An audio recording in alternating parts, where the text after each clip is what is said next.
What's going on Facebook? What's going on YouTube? Thank you guys so much for being here. I appreciate your patience on YouTube. I got a lot of articles here. I got a lot of printouts of data, and I also have a few videos that I had to compile that took quite a bit of time. So thank you for your patience.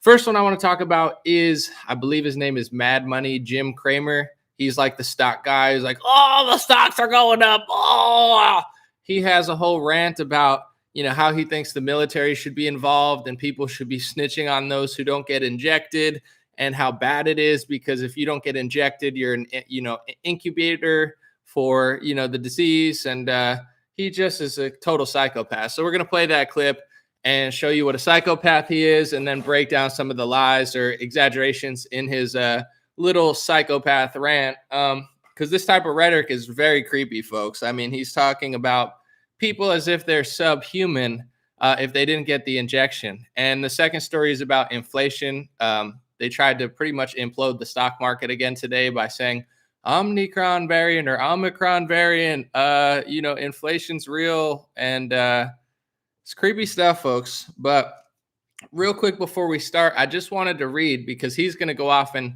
try to say how people who don't get the injection. And I don't even know how much of this I could still say, folks. Facebook, YouTube, Google, they're starting to really crack down heavier. They deleted one of my videos the other day, and people like this exist, and they literally want to treat you like a slave, a prisoner, subhuman, like cattle, like animals. And then I just want to sit here and defend myself, right? I got mainstream media articles. I know I got it both ways. If y'all want to see, I got mainstream data, what I'm saying? Statistics, John Hopkins, New York Times, mainstream stuff, folks. And I just want to sit here and defend myself from psychopaths like this, who I believe eventually are going to just keep escalating this because they can't seem to tell the truth. They can't seem to let us go back to normal, and they can't seem to be honest about what's really going on. So let's play the clip of Jim Cramer real quick, and then I got some data, because what's coming out of his mouth versus what's going on planet Earth is not really the same. So let's listen. Lord knows what happened if you didn't partake. But back then, anyone who refused to get vaccinated would get ratted out immediately because we knew that person could hurt other people. The commonweal was a commonweal. Now we're engaged in a similar struggle. I'm going to run it back real quick. I just want to laugh at him real quick because it's like his propaganda was like malfunctioning. He's like, blah, blah, blah, blah, blah, blah, blah, and then like he couldn't even get the words out. So he went on. It's like, bro, I get it. Your propaganda malfunctioned, and your head looks like a little meatball. You should serve it with some pasta bazool. You look like an idiot. But let's listen to the whole thing. Sorry, I had to make fun of him. Knows what happened if you didn't partake. But back then, anyone who refused to get vaccinated would get ratted out immediately because we knew that person could hurt other people. The commonweal was a commonweal. Now we're engaged in a similar struggle with COVID, and Eisenhower would be aghast. We have immunocompromised people who are incubators for every variant to come, walking around lawfully unvaccinated? That's psychotic. We have companies that have tried hard to get people vaccinated and now backing down. We have governors who want to be president by grandstanding on a foolish states' right issue, the right to get sick, get other people sick. So it's time to admit that we have to go to war against COVID. Require vaccination universally. Have the military run it. If you don't want to get vaccinated, you better be ready to prove your conscientious objector status in court. And even then, you need to help in the war effort by staying home until we finally beat this thing. All right, so real quick, let's run it back real quick. There's a lot to really unpack there. A lot of it's psychotic, but first of all, he said, you got to be willing to prove yourself in court. And, if you don't want to get the vaccine, you got to prove yourself. Let's get the military involved. This is a war. He says he's ramping up tensions. Well, if I were in court with what's his name? Mad Money Jim or something? Psychopath Jim. Oh, hey, buy, sell. I'm a tool. I'm a corporate tool. I just scream at people. Buy, sell. Get your vaccine. Shut up, pussy. Excuse my language. Bitch. First Amendment right. Psycho. Loser. Pathetic. Idiot. Psychopath. Sorry. Excuse my language.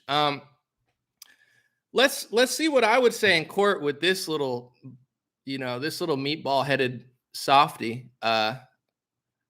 Here's what I might say. Well, he said that the unvaccinated are incubators for new variants.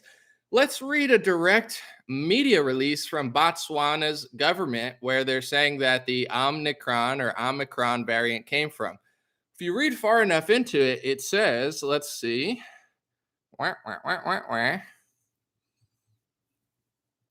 The preliminary report revealed that all the 4 had been fully vaccinated for COVID-19. So that new variant that, what's his name? Mad Money Psycho Meatball Head guy. I forget his name. He's irrelevant to me now. You're an incubator if you don't get the vaccine. How come out of the first 4 people of the Omicron variant reported by the Botswana government, how come all of them were fully vaccinated? If the unvaccinated are these incubators and vaccine supremacists like Meatball Head Jim Cramer, who wants to declare war on you and bring in the government, you are such a pussy. You hear me? What's your name? Money Mike, Mad Money Jim Cramer. You're a bitch. You're a little pussy. Oh, I need to get the government involved. I need to come for you with my army. I need the army to come for everybody. You pussy, you little bitch. Meatball boy, corporate meatball boy who sits on television, pussy. Oh, I want to get the military to round you up, bitch. Try me, pussy. Excuse me. Sorry, this little meatball head just boils my blood. So the Omicron variant that you're an incubator for, somehow majestically 4 of the 4 people that they originally found with it were fully vaccinated. So let's go to Israel, where now there's mild cases, and keep in mind mild cases spotting up. This is Ari Kovler, a reporter out of Israel. He said Israel has identified 4 cases of the B11529 variant in all recent travelers. One case, a 32-year-old woman returning from South Africa, was triple vaccinated with Pfizer and had her 3rd dose just 2 months ago. So now the Omicron variant, which started or got discovered in South Africa, Botswana, with 4 vaccinated people, fully vaccinated people, has now been found in Israel with somebody who was triple vaccinated with the Pfizer and had her 3rd dose just 2 months ago.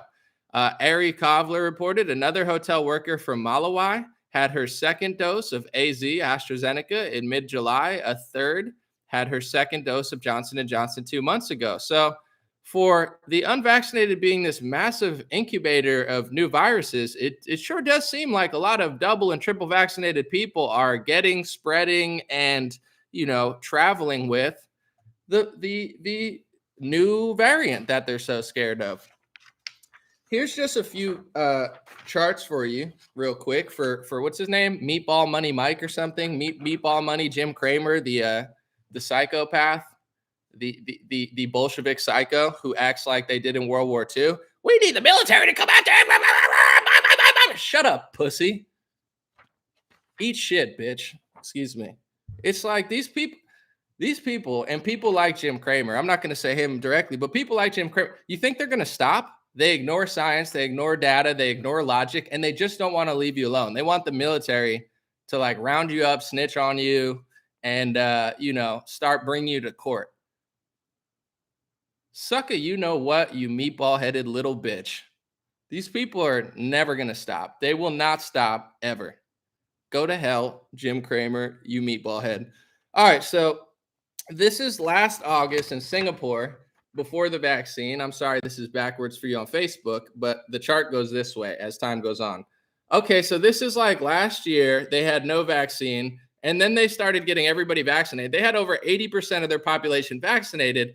And do you see that meatball head? I know you're probably like 5'3" or something. I don't know how tall he is, but and I know your meatball head probably weighs half your body weight, and it's probably hard for you to see out your little meatball eyes. But that's after Singapore, one of the most vaccinated countries on earth, had over 80% of their population vaccinated. That's the cases, okay? Meatball guy.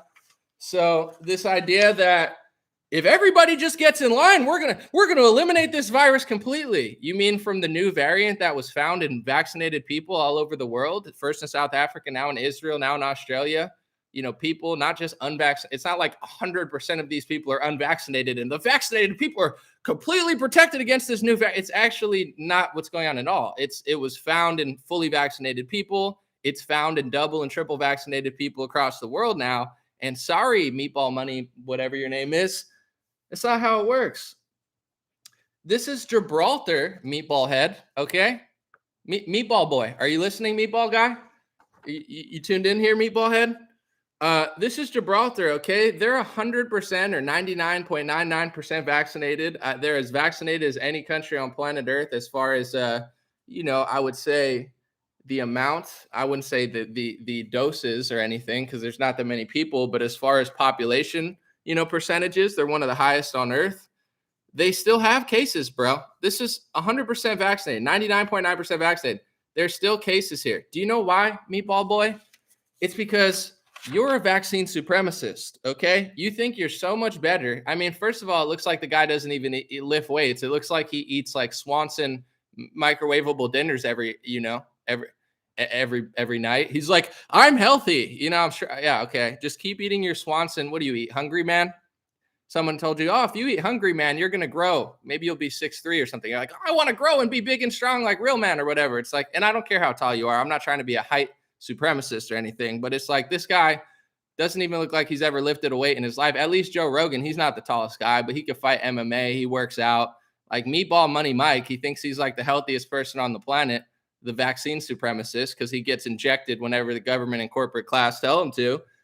But nowhere in the world, not in Gibraltar, not in Singapore, not in Israel, nowhere in the world does it show if everybody gets fully vaccinated or double and triple vaccinated that we're going to get to 0 cases. And there's a new variant that only strikes the unvaccinated. It's not what happened anywhere. There's data all over the planet to prove that.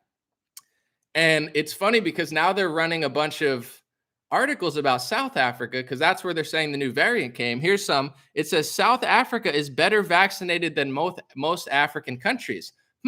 Are you listening, Meatball Money Mike or whatever, Meatball Boy Jim Cramer? Are you listening?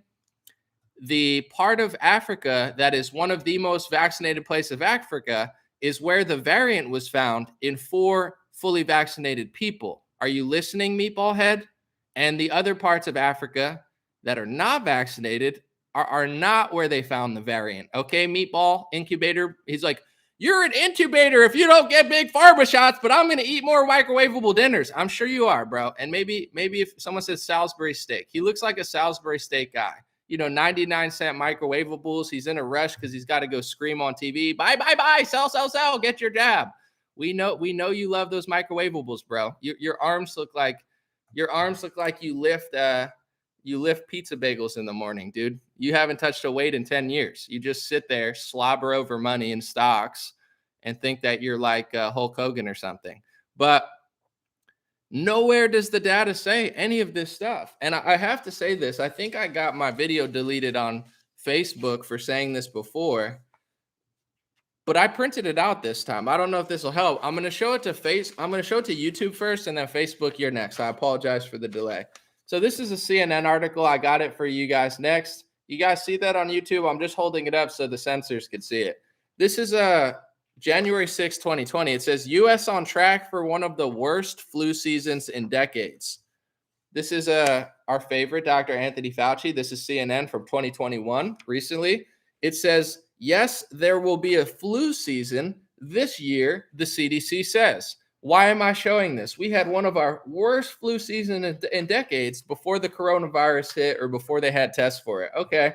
Yes, there will be a flu season this year, says Dr. Anthony Fauci. Why am I saying that? Why am I talking about the flu and not coronavirus? The reason is, I know they're different, but the reason I'm talking about it is because we've actually had Meatball Head, Mike or whatever, Meatball Jim Cramer. We've had a flu vaccine since the 1930s. They started working on it. They put it out in 1942, I think, is the year that a lot of people credit Jonas Salk.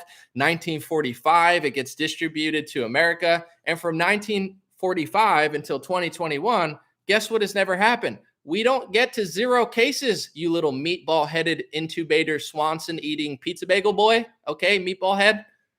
You don't get to 0 cases. And why am I saying this? Although they're different, Because COVID-19 is very, very new. At first, they said it came from a wet market in Wuhan, and you could not say it came from a bat or a pangolin. And then after a year of censoring people, they realized, oh, shoot, the lab leak theory actually does make more sense. I guess we got to stop censoring people from the lab leak theory because it might have came from a lab leak. And now you're allowed to say that after a year of them censoring you on Facebook. And if it was a lab leak, I'm not saying it was, but if it was, isn't it interesting that the people that were possibly funding gain of function research in the laboratory are the same ones pushing the cure that isn't even a cure for this virus that they quite possibly they themselves, could have been a part of by a mistake or otherwise? Like, you got to be an idiot not to figure this out. And then I want to hold this one up real quick for YouTube. And then these are all coming on Facebook. I apologize, but this is the Scientific American, well-established scientific journal. It says, flu vaccine suggests that this year's shot may be off the mark. September 30th, 2019. So I'm going to hold these up again just to show meatball-headed Jim Cramer that, yes, we can have vaccines if you want, bro. If you want to get, synthetic mRNA injected into your arm every 2 months, I would enjoy that. You should make that show. Instead of Mad Money, you should make a show called I'm a Pincushion. Pincushion, you can call yourself Pincushion Peter, the pharma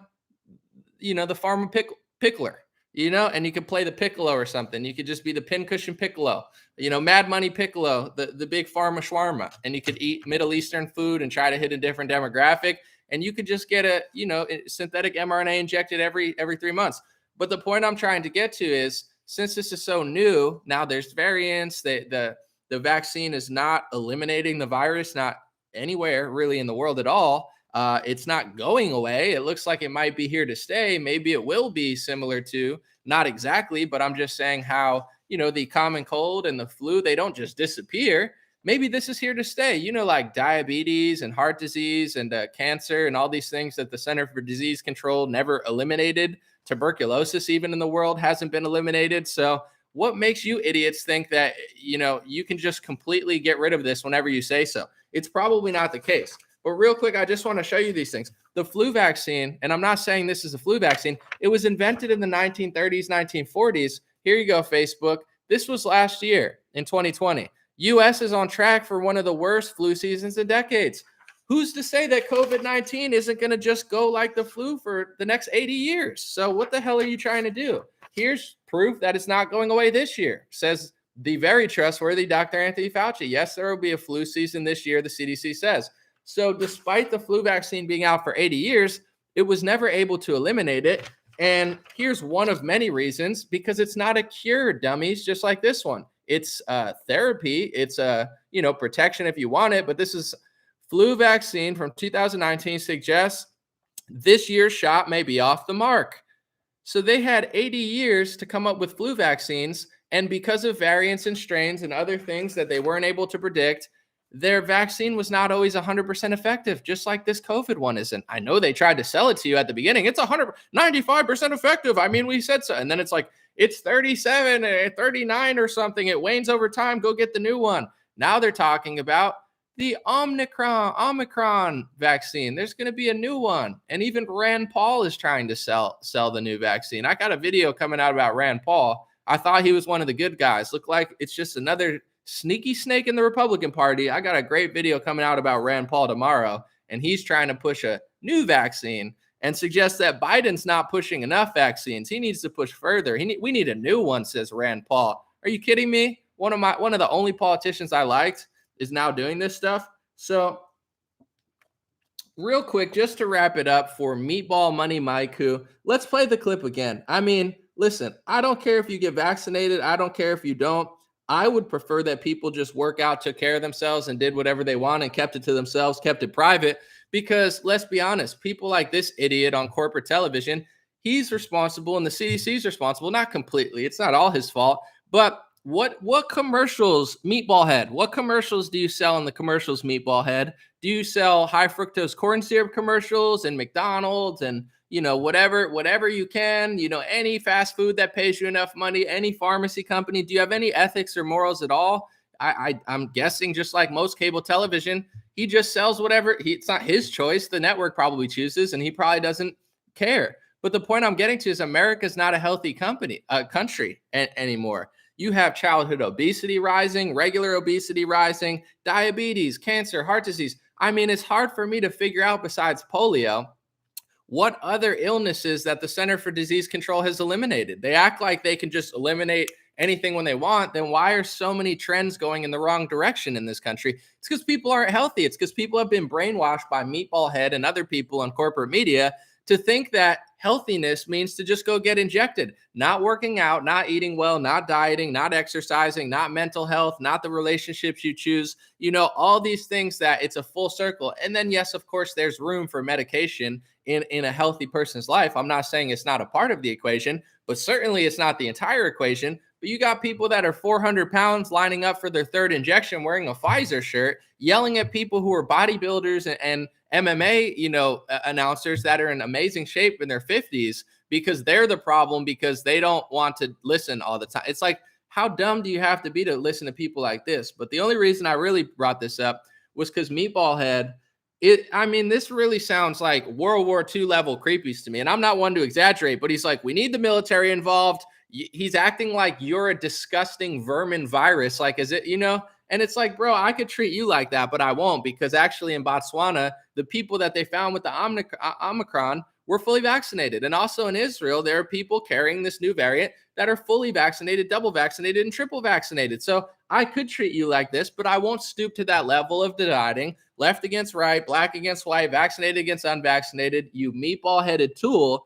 You sound like Joseph Stalin. You sound like communist level propaganda, telling people that it's a war when people don't want to get a pharmacy product, and that we need to start bringing in the military and snitching on people. I mean, shame on you, little meatball head corporate shill. Just stick to stocks, okay? Buy, sell, sell. I'm a madman. Go buy products. Stick to that, you idiot. And tone down your rhetoric, okay? Because you're really starting to sound like wicked people in the Second World War. Lord knows what happened if you didn't partake. But back then, anyone who refused to get vaccinated would get ratted out immediately because we knew that person could hurt other people.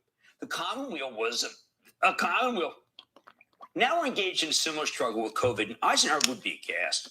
We have immunocompromised people who are incubators for every variant to come, walking around lawfully unvaccinated? That's psychotic. Lawfully unvaccinated. So he wants it to be against the law to be vaccinated. Do you hear people walking around lawfully? If I ever saw a meatball-headed fucking, excuse my language, sorry, I already cursing up on this one. Hide your kids. I would look down at him because I'm 6'3". I'd look down at him and I'd be like, hey, little meatball man, you're a bitch, okay? You're a pussy, okay? You're a little bitch, meatball boy, okay? Don't talk to me like that, okay? Don't talk to me like that. Don't talk to my family like that. Don't talk to this country like that. Trying to make it, do we got to run that back to hear what a psychopath this guy is? You're lawfully unvaccinated? That's insane. Shut up, bitch. Try me, pussy. Stay in your little corporate office, you fucking bitch. What do you want to make it against the law to get away from Big Pharma? Do you guys know what the number one sponsor of politics is? The number one lobbyist for the last decade? It's Big Pharma. If their products are so amazing, which I think some of them are, not all of them, but some of their products are good. Once again, not all of them. Why are they paying off politicians? Why are they buying off politicians? Why are they funneling hundreds of millions of dollars over the course of time to lobby politicians? If their products are so good, shouldn't they not have to bribe people and lobby people? How much money are these corporations making off the commercials? A lot. This guy's a full-blown psycho. This guy's closer to Joseph Stalin than he is Mother Teresa. I'd have to look down at him. I'd be like, bro, you might be 2 times my age, but I'd be like, you are such a little bitch. I hope I do run into this guy. I'll look at him in the face and say, man, I'm a peaceful man. God bless you. God bless your family, but you're a little bitch. Okay. Bring your commie, psycho, round them up. It should be illegal to decline an injection that clearly is not having the results that they told you. Not in Israel, not in Singapore, not in Gibraltar, not in anywhere. It doesn't eliminate the virus. It doesn't stop you from getting or spreading it. And you want to force it on everybody. You are such a little coward. I hope when it's all said and done, I hope you live a long life, brother. I hope that you live a peaceful life. And then I hope your soul rots in hell where it belongs, you little piece of shit. The fact that you're trying to do this to humanity in America, it's just disgraceful. Leave people alone, okay? These people are never going to leave you alone. Who refused to get vaccinated would get ratted out immediately because we knew that person could hurt other people. The Commonweal was a Commonweal. Shut up, bitch. COVID, Eisenhower would be aghast.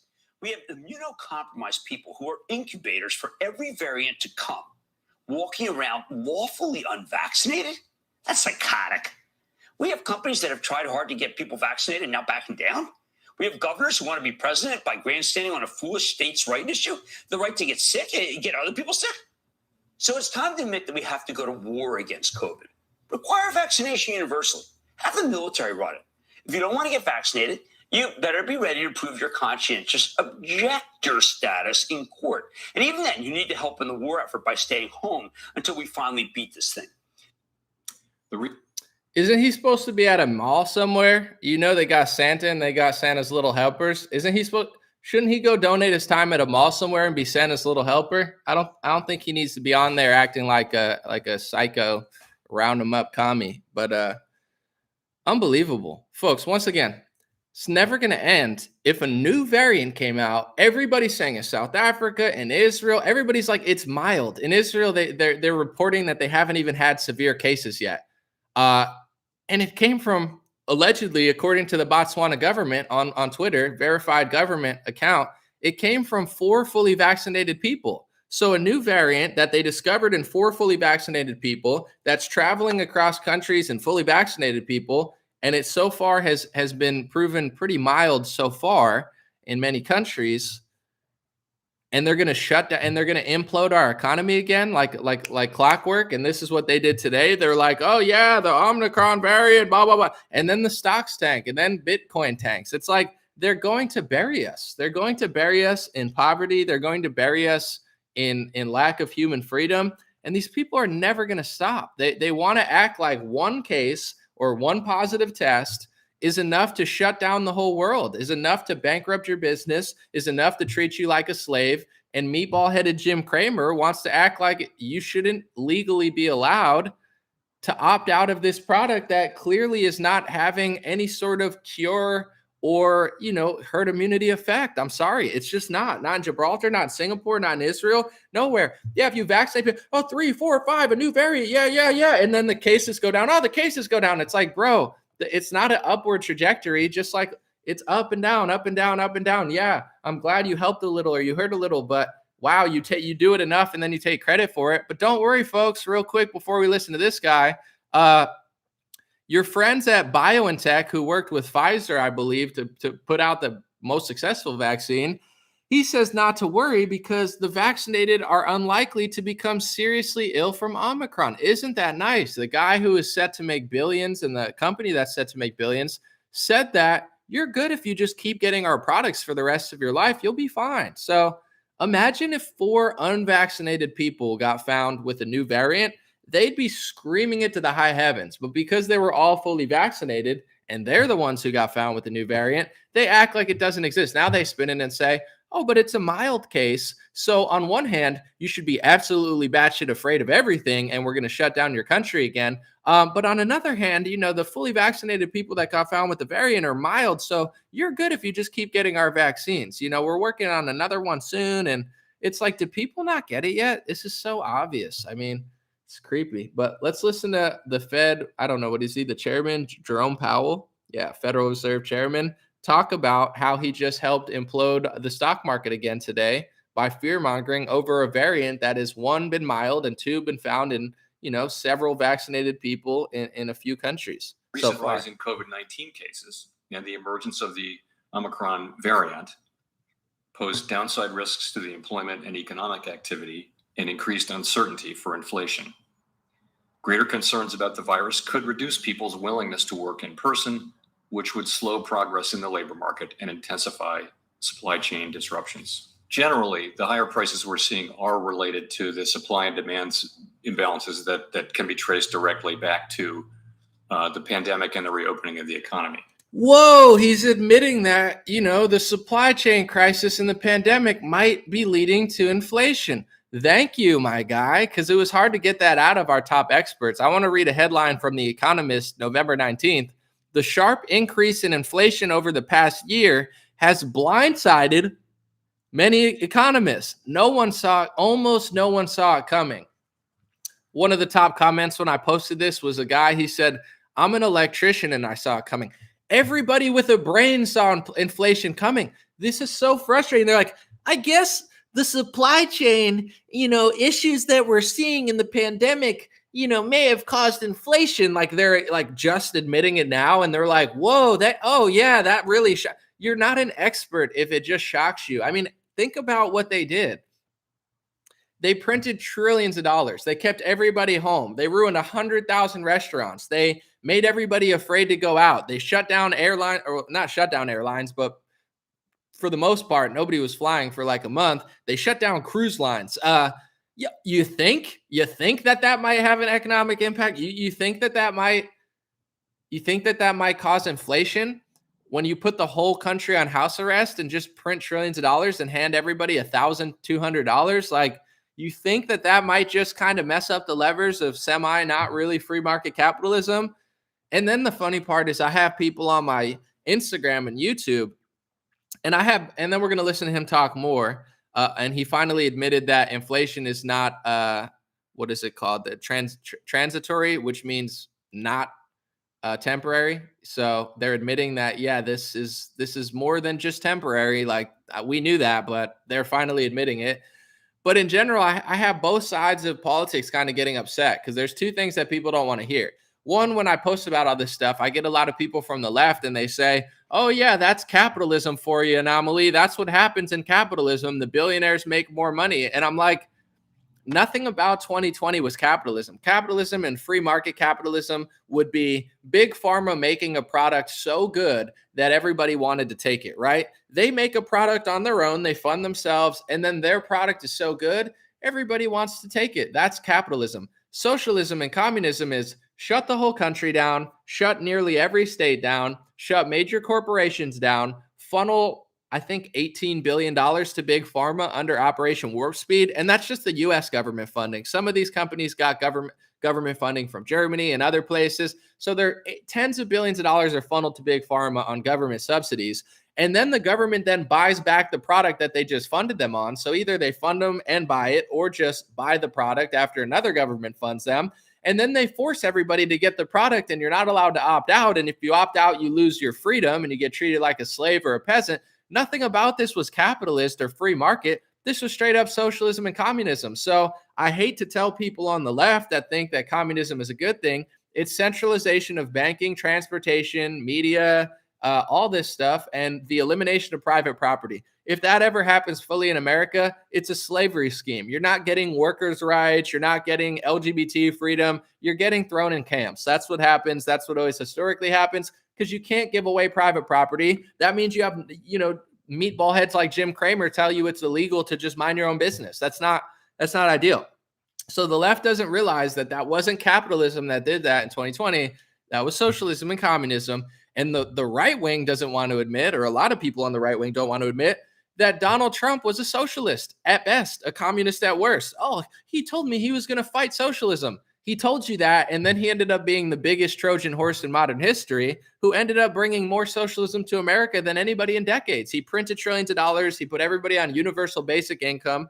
Joe Biden's responsible for gas prices. I think Joe Biden shutting down the pipelines and going towards green energy. He's responsible for gas prices, Joe Biden, but Donald Trump is responsible for inflation, not just Joe Biden. They're both responsible. Nancy Pelosi, Chuck Schumer, every Republican that signed off on the CARES Act, every Republican that bowed down to this new, era of money printing and big pharma funding, nothing about that was capitalist. So the left wants to think it's capitalism. It's not. And the right wants to think that their party are capitalists. They're not. So I have bad news for both sides. You're both getting played. And that's why they give you, oh, Lauren Boebert. Oh, she acts like, and listen, I like Lauren Boebert. She seems nice. She's a bright figure in the Republican Party. When she's issuing her apology, she sounds like Lindsay Lohan's enemy from Mean Girls. She's like, I don't care. Like like that's her energy. It's like, how old are you? You sound like a 15-year-old, like you got caught doing something and you had to apologize to mommy and, you know, Mr. Johnson in 5th grade elementary school. And you're like, she's an anti-Semite. And you're like, it's like, bro, grow up. And people are like, oh, yeah, Lauren's so cool. Oh, Lauren's so cool. Oh, no, she's not. She's a racist. I like Ilhan Omar. And it's like, guys, this is the whole trap. None of these people care about you. They're like high school drama queens, like AOC, the Squad versus the Mean Girls. Like, Mean Girls, I mean, they're like in their 40s or 50s acting like they're like 15 years old. It's pathetic. So it's like people are fighting over this stuff. It's like both parties are implementing socialism. Even the people I like in the Republican Party are now suggesting a new vaccine. Is there ever a time you're going to just leave us alone and stop like stealing stuff, or no? Or is this just like a big goofy circus? So we never get to this stuff because, like, ooh, team red, team blue. Ooh, we're gonna fight the big corporations by sucking up to Pfizer. It's like, you're not. Like, how are you beating the big corp? We're fighting the big corporations because we agree with lockdowns and we're left wing. You think the big billionaires don't like lockdowns? You think Jeff Bezos doesn't mind? The only billionaire that spoke out against lockdowns is Elon Musk, and he gained the most from it. So he didn't even have to do it. He's just not a complete idiot like the rest of them. Everybody's, it's like crazy. Like they've completely successfully brainwashed nearly everybody, and everybody's just like, but Lauren Boebert's gonna fight Ilhan Omar and she doesn't need to apologize because she's an anti-Semite. Well, you're an Islamophobe. Well, you're an anti-Semite. Well, you're an Islamophobe. Well, I'm not really sorry. Sorry, I'm not sorry. Sorry, I'm a grown woman speaking like a high school girl, and this is just how I... Oh my God, she's so real. Oh my God, take my money so you could pass more speech laws for Israel and make it illegal for me to criticize them, because that's really going to get our First Amendment back. Oh yeah, Operation Warp Speed, Space Force. Oh yeah, the only way to fight the elites is to put, a pharmacy lobbyist at the head of Human Health Services. Who do you think oversees the NIH, the CDC, the FDA?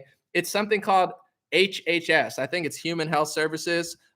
Donald Trump put a pharmacy lobbyist as the head of Human Health Services after he got $1 million from Pfizer for his inauguration. Oh, we're draining the swamp. We're fighting the anti-Semites. You're not fighting anybody.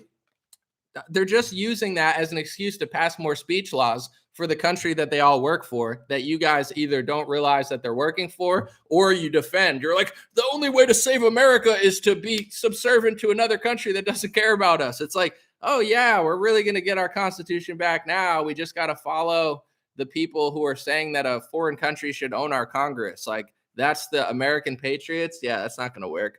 All right, let's listen to the Federal Reserve guy talk about what we all knew last year. But it's also the case that someone said you're crying now. No, I'm just being funny, John. I'm sorry.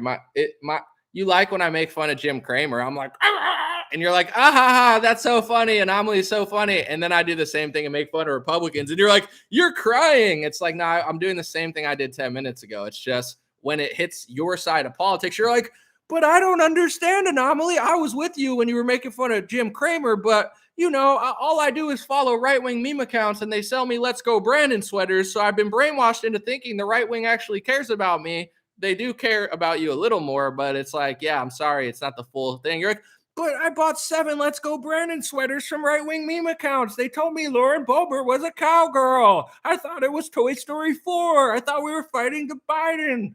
It's like, I'm sorry to burst your bubble, but we go both ways on this train, cowboy. That price increases have spread much more broadly in the recent few months across the economy. And I think the risk of higher inflation has increased. It's difficult to predict the persistence and effects of supply constraints, but it now appears that factors.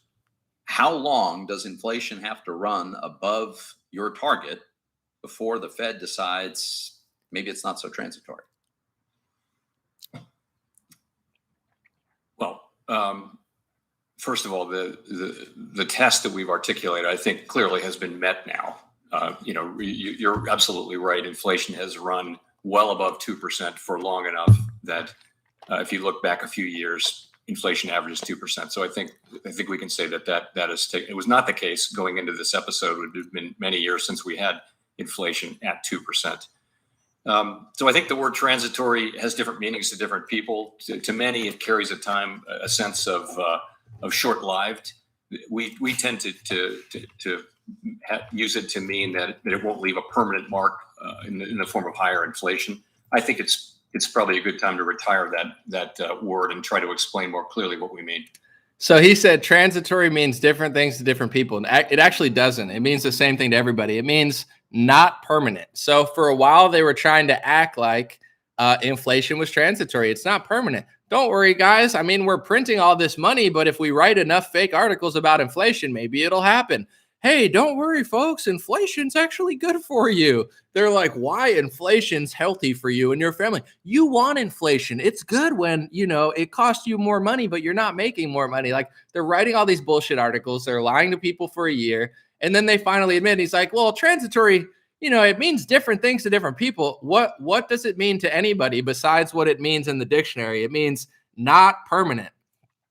Like transition, like it's leaving. It's not permanent. Oh, inflation's transitory. What does it mean to anyone else? Does anyone?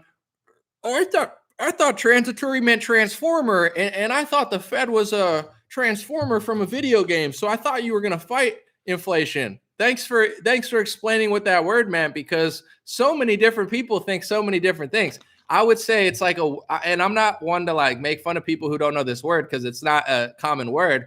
But it's not a word that means like 15 different things. Like there are a lot of words in the US dictionary where they have like 7 different meanings.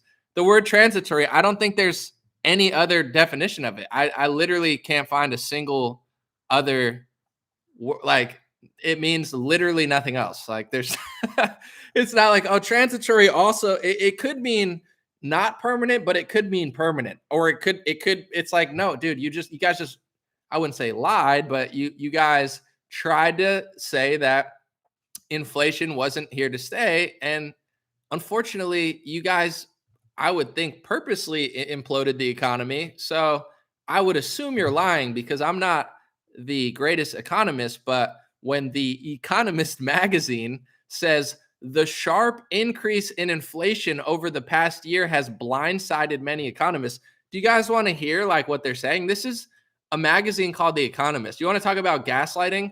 They're literally just like, man, we really didn't see this. Like, I'll play a little clip just so you can hear how stupid these people are.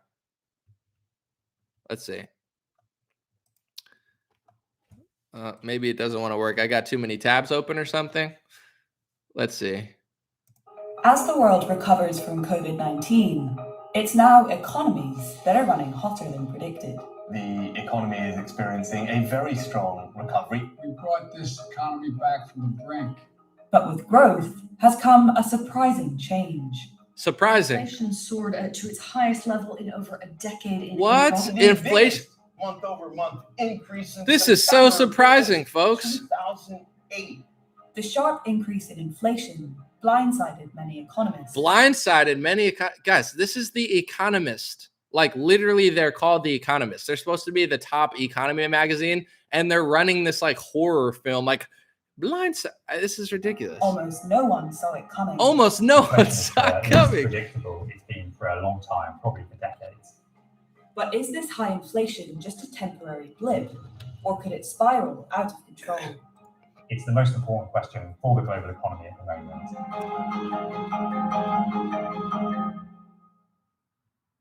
Inflation is when prices rise over time. All right, I don't want to listen to this anymore, but you get the picture. It's like, man, I wish somebody could have warned us earlier that inflation was going to rise, because something about 2020 just made me think like, yeah, this is good. This is really good for supply chains and my wallet. I did well in 2020, not because they gave me money. And this is the annoying part, because now even there's people on both sides, because Trump gave the money. They're like, aren't you glad you got the money? I'm like, yeah, I cashed my check. Duh. I'm not going to just let that money sit and rot. But I didn't do well in 2020 because they gave me money and locked me in the house. I did well because I was able to work through the pandemic. I make internet videos, and sadly, my business was booming because nobody could go anywhere. You know what I'm saying? From March until, November, no one could really go anywhere. So I'm sitting here talking about what's going on. Most conservative leaning accounts have no idea what's going on, or they're clearly not smart or honest enough to do deep dives on what was going on. So I kind of stuck out like a sore thumb as one of the only people who seemed to be able to keep up with what was happening in the world. And that's why I did well. It's not because they gave me money. It's just like, if you owned a business that got shut down, that was horrible for you. It bankrupted hundreds of thousands of businesses. And they're like, we just really couldn't figure out that this was coming. We didn't see it. We just thought that was a normal thing to do. It's just you shut everything down for long times and print money, the money printer goes brr, and it's just gonna really level out. It's like, why I don't even understand. They have to be lying, right? They have to be just like playing dumb. What's scarier?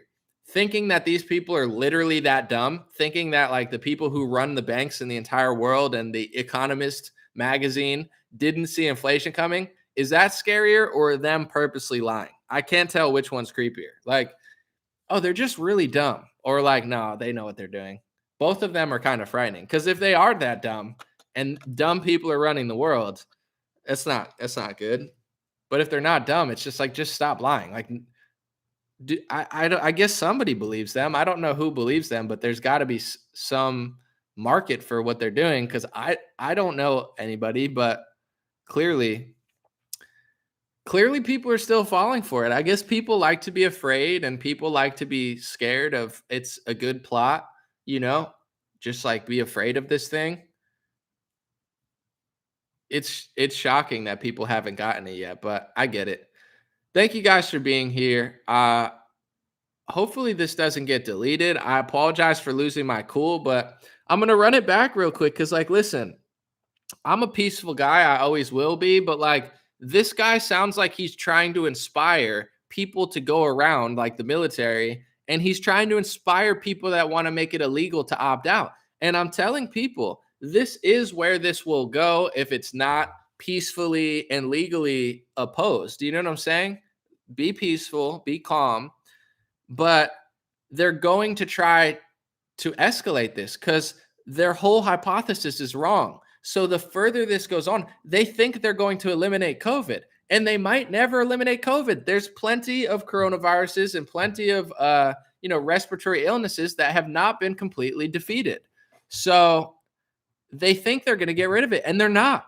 And the more pharmacy products they push out and the more vaccines they push out, I would be shocked if they eliminated this. I hope they do. But if they don't, they're going to get more and more angry. And despite all logic, reason, facts, it doesn't matter if fully vaccinated people are the ones found with the variants, or they're, fully vaccinated countries 100% are not eliminating COVID like Gibraltar.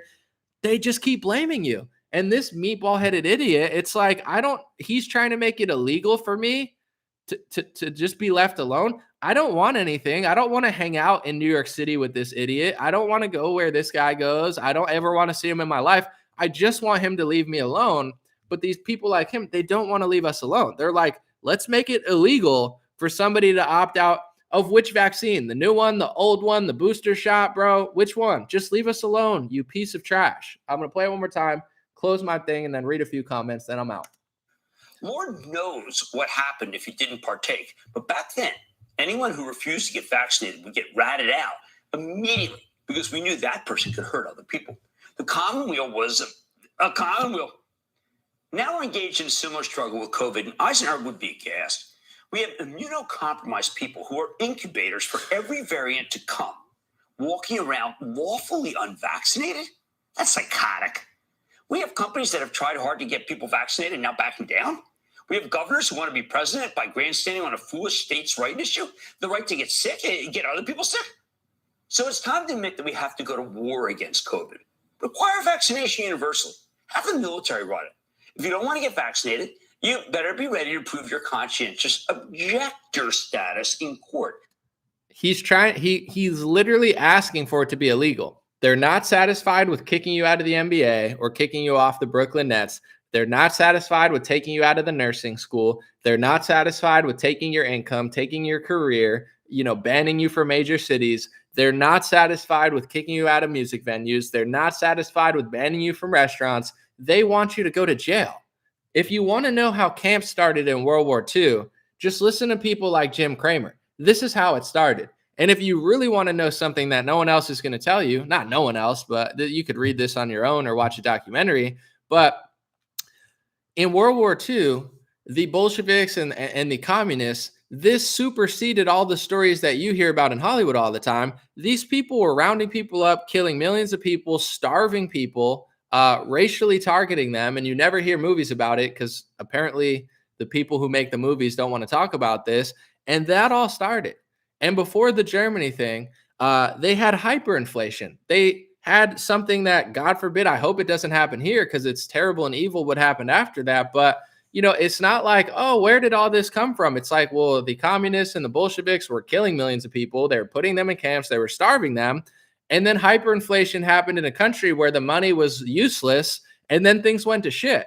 That all happened before everything you learn about. So if you want to know how this stuff escalates and happens, it's because they're not teaching history properly. They don't want to talk about every single thing that happened, because if they talk about every single thing that happened, they would have to take accountability for their actions, and they don't want to. Some of the biggest political groups on the planet, they thrive off of victim mentality. We've never done anything wrong ever. Nothing has ever happened wrong ever. And that's not human history. They want to blame it all on one race, or they want to blame it on one politic. And that's not what happened. Even with slavery, there were black people involved. There were other races involved. It doesn't make it right, but I'm just saying the framing of literally everything is wrong, and it's framed wrong because they don't want you to identify the root level problems, which is self-awareness, self-accountability, and really being cognizant of what's going on. Because, when you dehumanize somebody and say that a group of people are subhuman or they are disgusting, even though they're just standing there, like with Jim Cramer's rhetoric, he wants you to think that Joe Rogan is this subhuman, vile piece of, toxic trash that's going to kill you. Like this is the ideology that supersedes all of this stuff. And like I said, this was going on in the 1900s for long before the stories they talk about in Hollywood. People were doing this to people for a long, long time. And also they imploded the economies in multiple countries, which is not good in any sort of way, because anytime that happens, people starve, people get desperate. And it's not to justify anything, but it's like, this is, it starts with stuff like this. And I call out both sides. I know there's right wingers. I mean, even Lauren Boebert, she's not on this level, but it's like, we don't need like petty me versus you. It's like, just stop already, because, most good people on the planet right now are stuck with this dilemma where the pharmacy companies, their governments, and the major corporations are trying to push this narrative that there are a group of people, in many ways they're doing this, that are literally like gonna make you sick just for being there. So it doesn't matter if you're a professional athlete who's tested negative, you're 100% fine. You are the problem. You should be illegal. You should go to court. Like, this is the rhetoric that he has. He said unlawfully vaccinated, or lawfully unvaccinated people, like you shouldn't even legally be allowed to do it. This is psycho level stuff. And it's people like this where I'm not going to blame Jim Cramer. He's just one person on television, but it's people who push millions of times. They push, and then they get a result, and then they act like it came out of nowhere. They're just like, oh, like, why are people being mean to me? Why are people pushing back? And it's like, do you have any self-awareness at all? And I don't want to justify anything because I don't agree with any of this stuff that happened, but they locked people in their houses from March until June. So yes, the Black Lives Matter, of course, there was a George Floyd angle to it. I mean, that's what it was really about. All of those riots and protests and burning and looting and just complete chaos for a week. Some of it peaceful, a lot of it not. But in general, our government, like if I was the president or I was the vice president or I was a governor, I would understand that it's a bad idea, black, white, liberal, BLM, or right wing. It's a bad idea to keep people in their houses for months. It's physically abusive, mentally abusive, psychologically abusive, financially abusive. In every sort of the way, it's abusive. It's torturous what they did to the human race. So, nobody takes accountability for that. It's not to say that BLM was right for doing that. I believe they were wrong. And I'm not going to just blame BLM because there was a lot of people unaffiliated who were just taking advantage of a hectic situation. But as a leader, you're supposed to not just blame everybody all the time. You're supposed to take accountability and be like, you know what? You got to do a better job. You guys got to stop burning down these houses. But also, we got to do a better job. We got to treat you better. We got to put you back to work. You think these riots would have happened if they didn't lock the country down? Probably not, because too many people would have been busy working or traveling or going to places. It's like the election was the same way with the mass mail-in ballots plus everybody sitting home. That was a recipe for Republicans to lose, but and then January 6th happened, and it was stupid and I think really miscalculated. But I think I said on that day, and not to be misconstrued, because to be honest, I think it was a goofy event around a vaccine salesman, socialist who pretended to be a freedom fighter. But in general, it's like you're like putting like bees in a pot. You're shaking everybody up. They're treating people like crap. People like Jim and people on the media are dehumanizing these people constantly.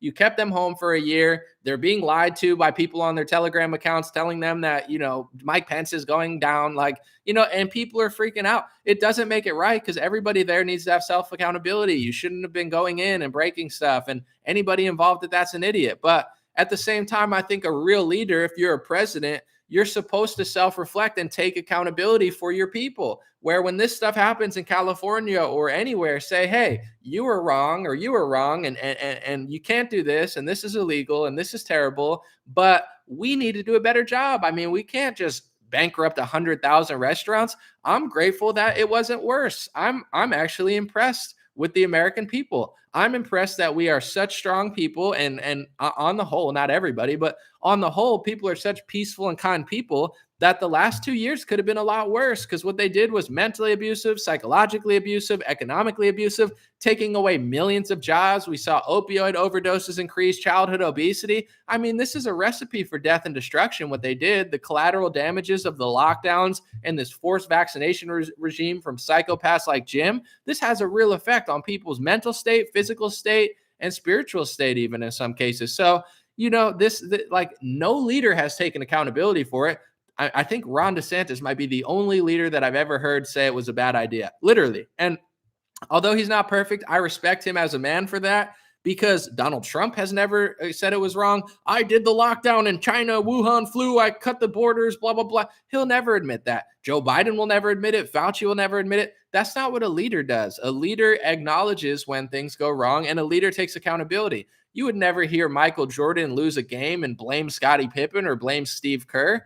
That's not what happens. You get what I'm saying? Michael Jordan, any game he lost, I guarantee you, he said, I got to be better. That's what I would do. I got to play better. Yeah, we could have played better, but I should have played better, because I'm the leader of this team. And if we lose, I lose. And it's my fault, because I'm the leader. You don't have a single leader, politician, or president, or anybody heading any of these agencies that do that. All they do is lie. All they do is divide. All they do is, blame everybody else, blame the citizens, blame right-wingers, blame Trump supporters, blame these people, but they have no solutions for it. So that type of rhetoric, I condemn to the highest. I mean, I'm not condemnation. He has the free speech to say that, but I have the free speech to say he's a psychopath, psychotic meatball head who reminds me of people in the Bolshevik Revolution who dehumanized people, who tried to starve them, hurt them, and kick them out of society for a reason that is not justified. So this is never going to end, folks, until enough people realize that we're being played. And this is never going to end until enough people realize that, while the liberal side has lost their minds, the right wing is not really leading us there. I don't see the leadership there. I see a lot of petty fighting. I see a lot of drama. I see a lot of fundraising. I see a lot of false rhetoric, and just, and it's going to take us really being like, all right, I'm done. Because I'm done with people like this. It's like, I already know. And then I'm going to read some questions. I already know that unless people stop playing along, they're going to do this in a certain country. They will go around. I'm not going to fully guarantee, but in some country, eventually, because this virus, if it doesn't go away, like it doesn't look like it's going to, vaccination or not, they're going to keep blaming, and start really treating people worse. It's going to be a push and pull, unfortunately, until these people back off. But I heard that, and I was like, dude, that might have been one of the craziest things I've heard all year. I've heard a lot of crazy stuff. He sounds like a crazier version of Keith Olbermann. I mean, that shouldn't even be allowed on television. I'm all for free speech. I'm not into cancel culture, but people should really talk to this guy, because he's starting to sound very, very psychotic. And maybe that's part of his shtick. He acts like he's crazy or something for money, but I'm not laughing.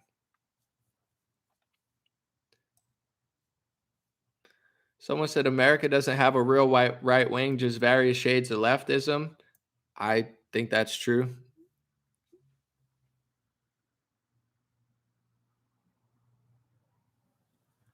I'm going to read this real quick. Someone said, Anomaly, this isn't good for your business. Don't care. Let me see. Someone said, I'm going to read it. Anomaly, I know this isn't good for your business, but the problem today is everyone staring at this screen and soaking in all this BS. Turn off media for 1 month and your life will improve immensely. Did it myself and life was great. Think about when we had that. Yeah, I agree with you, my man. I definitely think I talk about that all the time, actually. I'm just going to move this real quick. This is not something I don't talk about. I talk about limiting your screen time and using it to your advantage, right? We talk about that all the time. So I was just listening to Marcus Aurelius YouTube videos the other day, and I was thinking about, I was like, man, there's so much wisdom. Like the greatest leaders and the wisest people in Greek philosophy, Eastern philosophy, Western philosophy, you have access to all of their audio recordings. I mean, not them directly, but you have access to all of their information and wisdom. So if you use it properly, the internet's an amazing thing. It's just, I think that's the number one fight that we all have is, the fight against screen time. I agree. I talk about that all the time. I think that's the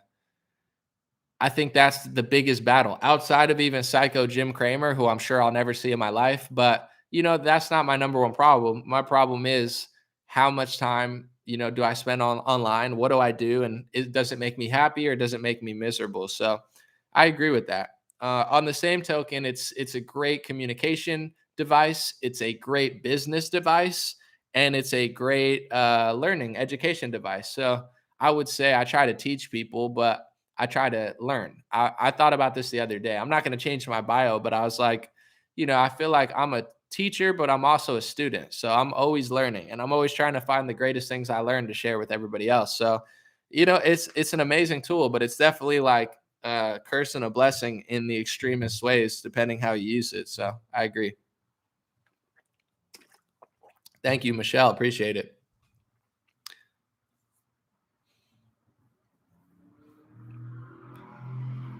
It's frustrating too that, not everybody's always going to get it. So it's like, when you see certain things happening, the world is definitely getting crazier. I'm not going to say it's never been bad, but you do have mainstream society. And maybe this was happening in the early 1910s and 20s. I don't really know. I wasn't alive, but it seems like as people are going towards this direction of really cracking down, the Biden administration, what they did in 2020 under Trump and the direction they're trying to do, using this virus as an excuse. I'm not saying it's not real, but it doesn't justify even travel closures. So this is a thing that we have to now acknowledge. This is the part. Let me see if I could explain this properly. This is the part where I don't trust the left wing or the right wing. So Donald Trump shut down travel, right? He shut down travel in, I don't know, January or February 2020. They called him a racist, right? And this is a narrative you hear. He's a xenophobe, whatever. And a lot of Trump's travel bans are still in place today. People don't realize that the travel bans that Trump put in 2020, many of them are still in place and they're still affecting a lot of good people from traveling. Okay, now Joe Biden's doing it. And here's the narrative that the left and right say. The right says, well, you called it racist when Trump did it, and now you're doing it, and you're a hypocrite. And it's true. The Biden administration, they are hypocrites. They are doing what they said was racist, right? And they won't admit it. But here's the real story, and this is why the right wing never actually wins anything. The big story, above all the fake accusations of racism and anti-Semitism, and Ilhan Omar said that, and Laura Boebert said that, and Trump did this, and Biden did this.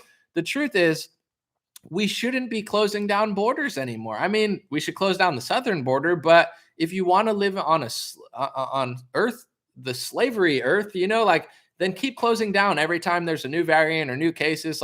No one's saying that. Trump won't say it because he closed down and he doesn't want to admit he made a mistake. Biden's a complete psycho, so he'll never admit that closing down is a bad idea because he's doing it now. Right-wingers just say it's racist when you said it. There's nobody saying stop closing things down. You know what I'm saying? Close the southern border down and make people come over legally. But as far as legal travel, unless you want to live on a prison planet, then, keep closing down. So there is no fight for freedom. You have Rand Paul saying we need a new vaccine. This guy's supposed to be the real deal on the right wing. And Rand Paul's like, what we really need is a new vaccine. And he's not cutting tape enough. So everybody gets fighting, and both parties are pushing the wrong agenda. That's why we never lose. The narrative that we should have on the right wing: no mandates, no more lockdowns, no travel bans or travel closures. Like, all of this stuff needs to go, or else we're going to be stuck this way forever.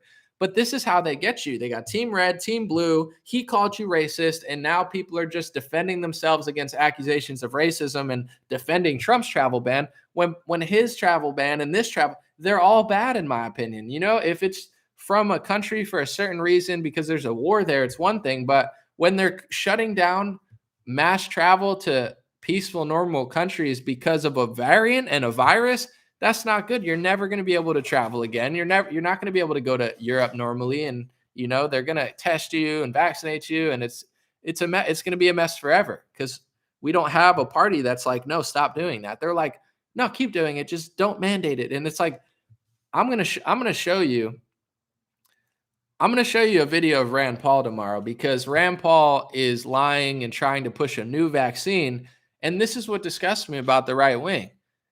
We can't even stop this one from oppressing people. You got people like Jim Cramer trying to make it illegal to opt out. You got thousands of businesses kicking people out. You have millions of people getting fired from their jobs. Like, regardless of what Rand Paul wants, or I want, or Ron DeSantis wants, that's not what's happening in America. So right now, we're still suffering the tyranny of what happened from Operation Warp Speed and Joe Biden.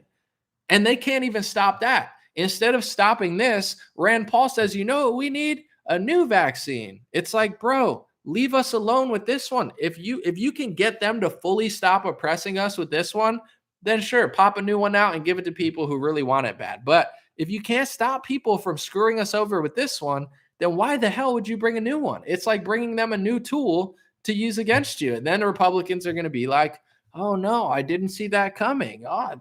Who would have known? They would have mandated it. It's like, what world are you watching? It's like, we got to just stop funding pharma. Stop. If they want to create a product that's so good that I want to go pay money to get it, that's fine. But if they want to operate off of like government subsidies forever and force me to get it while taking no liability for injuries, then yeah, I'm over this stuff. Like,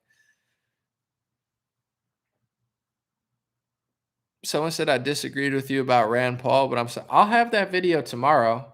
I'll show you the video of Rand Paul. He literally told a provable lie just to push a vaccine. I couldn't believe it. A new one. Like, we need a new one. Bro, it's crazy. I'm going to show you guys. I have the whole video, the whole clip. I have a whole breakdown. I just didn't finish it.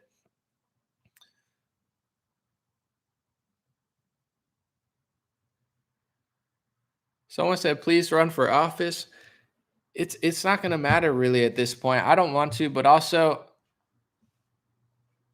people just need to stop playing along. And this is what I've been trying to do, because I can't tell you, I mean, there's Fox News, millions of people watch Fox News, millions of people follow accounts, but I've been trying to put a little bit of pressure peacefully and nicely, but put a little bit of pressure on these big right-wing accounts. Because if I talk to my audience, everybody gets this, because we've been talking about it for years. But if you go to these big Republican accounts that I follow, that my friends run, I actually like the people who run them, all they do is push really pro right-wing propaganda, to the point where they'll push a fake article about Kyle Rittenhouse just to make it look cool. They don't even care if it's true or not. And a lot of times what they're saying is true, but they do it in a way where they try to make people think that these Republicans are doing like the right thing, and they're not. So, I think this all changes, not when I run for office, but when enough people demand that they do it.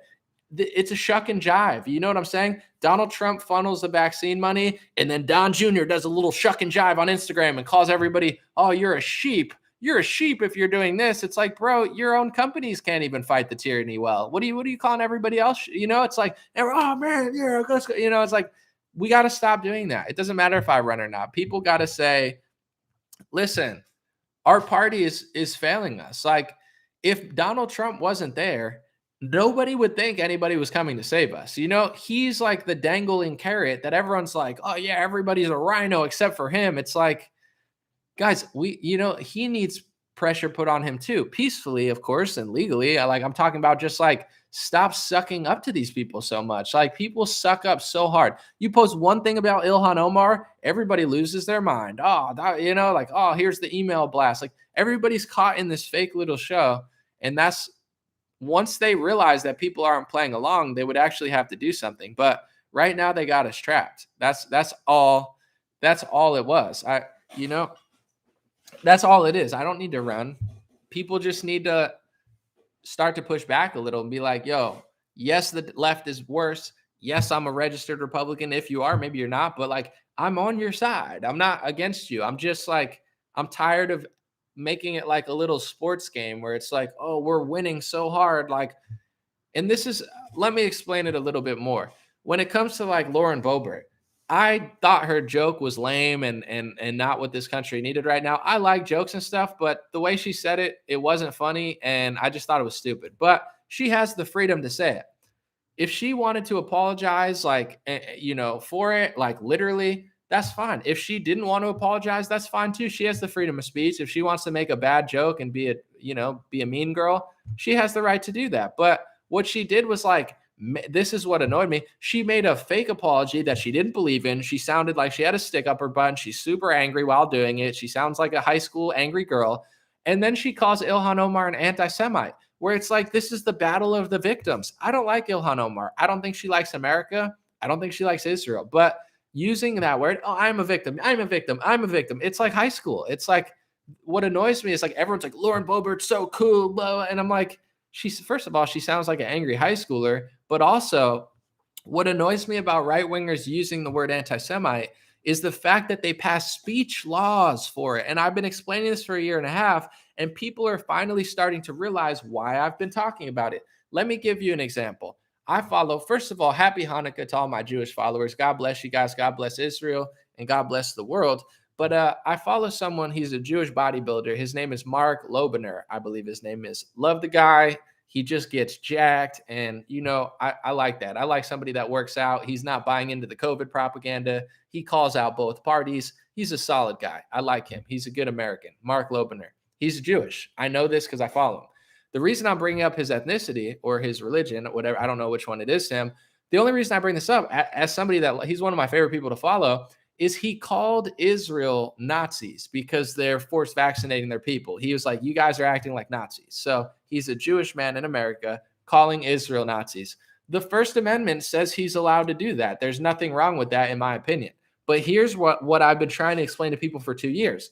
Donald Trump, Ron DeSantis, the Congress, and Republicans have been passing speech laws called anti-Semitism speech laws, and they're working with the Holocaust Foundation, and they have a specific law. They have a specific list of anti-Semitism rules and laws that you can't say, and it's on the State Department website. Don't take my word for it. Just Google anti-Semitism State Department laws or rules, and they have them there. One of the rules says that it's illegal to call Israel Nazis. You are not allowed to compare the country of Israel to the Nazi party. It's one of the laws that they don't want you to say. So even though Mark Lobener is a Jewish man who probably likes Israel and has no problem with them, under the laws that Republicans are passing, it makes it illegal for a Jewish man to call Israel a Nazi, even if they're forced vaccinating their people and you think that their policy is really messed up. So this is why for now, years, literally years, I've been sounding the alarm on this and nobody's cared. None of these right-wing accounts will talk about it. And I'm personally friends with some of them. And I know that they don't care about the First Amendment and they don't care about you. They care about their clout or their fame or their connections in the Republican, industry. And I've told them before the pandemic that this was going to be a problem and they don't care. And people wonder why politicians are so fake. How come nobody real is in politics? The same reason nobody real is in, Republican media, because when something inconvenient comes up that makes Team Red look like they're not doing what they're supposed to be doing, a lot of people suppress and cover up that information because they'd rather hide it and act like it's not happening for fame and clout and money than confront it and make sure the Republican Party doesn't do it. So that's why I've been talking about the anti-Semitism laws for years, because even these laws that DeSantis and Trump are passing make it illegal or make it a crime, or in some cases make it a, some sort of chargeable offense to compare a country that's force vaccinating Jewish people against their will and making them get it or else they can't be in society. You're not allowed to call them Nazis. Like, that's literally one of the laws. And more than half of the laws are complete nonsense. They're just cutting out your tongue and not allowing you to talk about what's going on. Really, that's why the laws are being passed. There's no law that says I can't say that, clowns own the banks, because clowns don't own the banks. There's no law that says, oh, I'm not allowed to say the South Africans run the media, because South Africans don't run the media. So these laws that are being passed, they're not, to help you or your friends, and they're not fighting anti-Semitism. They're laws that are being passed to, stop you from criticizing powerful people, whether it be George Soros or Mike Bloomberg, who happen to be Jewish, who also have large, influence in either media or politics. So that's what these laws have always been about. And people don't realize it. But that's why I don't like Lauren Boebert like that, because this is what happens when they get confronted. They cry anti-Semite, and then they cry anti-Semite, and all these right-wing accounts cheer them on, and then they pass a speech law. When Ilhan Omar said that it's all about the Benjamins, which is quoting a Biggie Smalls song about money, saying it's all about the money, Republicans, like the soft little liars they are, they cried victim, they cried anti-Semite, and they passed a Congress resolution that silenced everybody from ever talking about anything. And when they passed it, just to show you how fraudulent Republicans are, not just Democrats, they passed this, Ilhan Omar's an anti-Semite resolution. And by the end of the resolution, it said, Black, Islamophobe, this, that. It had every race, every religion. It was like a big social justice, don't say this, don't say that bill. And it was completely weaponized against us. It was like, it didn't include my race, it didn't include my religion, but it included everybody else's religion. What happened to the First Amendment? You could talk about my race and religion, I could talk about your race and religion, and we could just be honest. But you had Republicans pretend to fight anti-Semitism and pass this left-wing social justice warrior resolution using Ilhan Omar as a prop to silence people in Congress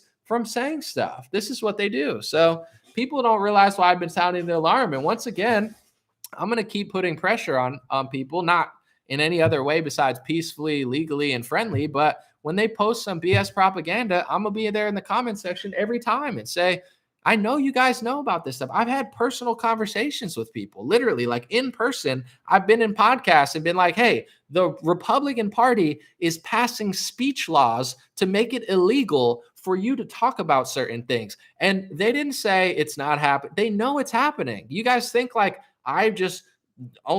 they don't want to tell you. It's not convenient.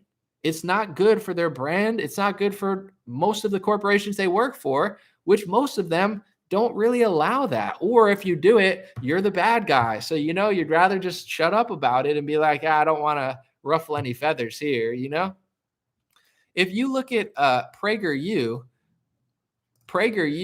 just posted a video saying that their CEO used to work for Israeli intelligence, which is probably Mossad, but it's like, so you get what I'm saying? If you got this is what's annoying about PragerU.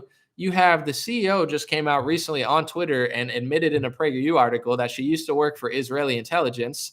You have people like Prager saying, it's anti-Semitic to suggest that Jewish people care about Israel or something. And it's like, bro, every 1 out of every 5 videos you put out is like Israel.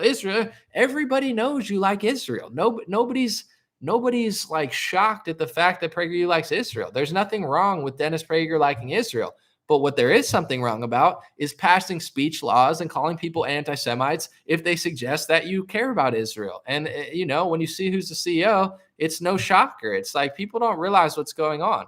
And here's something that's interesting in Israel that no one seems to talk about. But recently, their domestic intelligence agency has been granted temporary permission to access the phone data of people in their country with confirmed cases of the Omicron variant. So the Israeli government is using Omicron as an excuse to go after people's phone data, and Israel's not happy about it.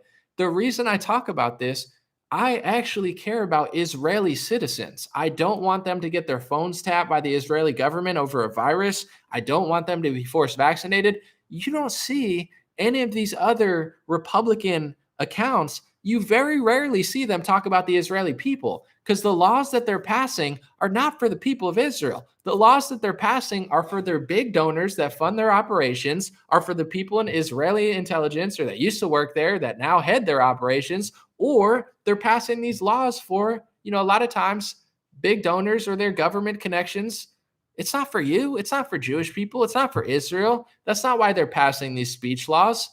You're gonna soon not be allowed to criticize a government that is tapping people's phones over a virus and force vaccinating them against their will. And it's going to be illegal in America to criticize a foreign country. That's what they're pushing for on all fronts. NFL, everybody's talking about it. So when they say anti-Semitism, good people think, yeah, I don't want people to hate Jewish people, because who does? But that's not what they're doing. That's not their, oh, it's anti-Semitic, let's pass a law. It's anti-Semitic, let's pass a law. Oh, there's so much hate, we got to pass all these speech laws.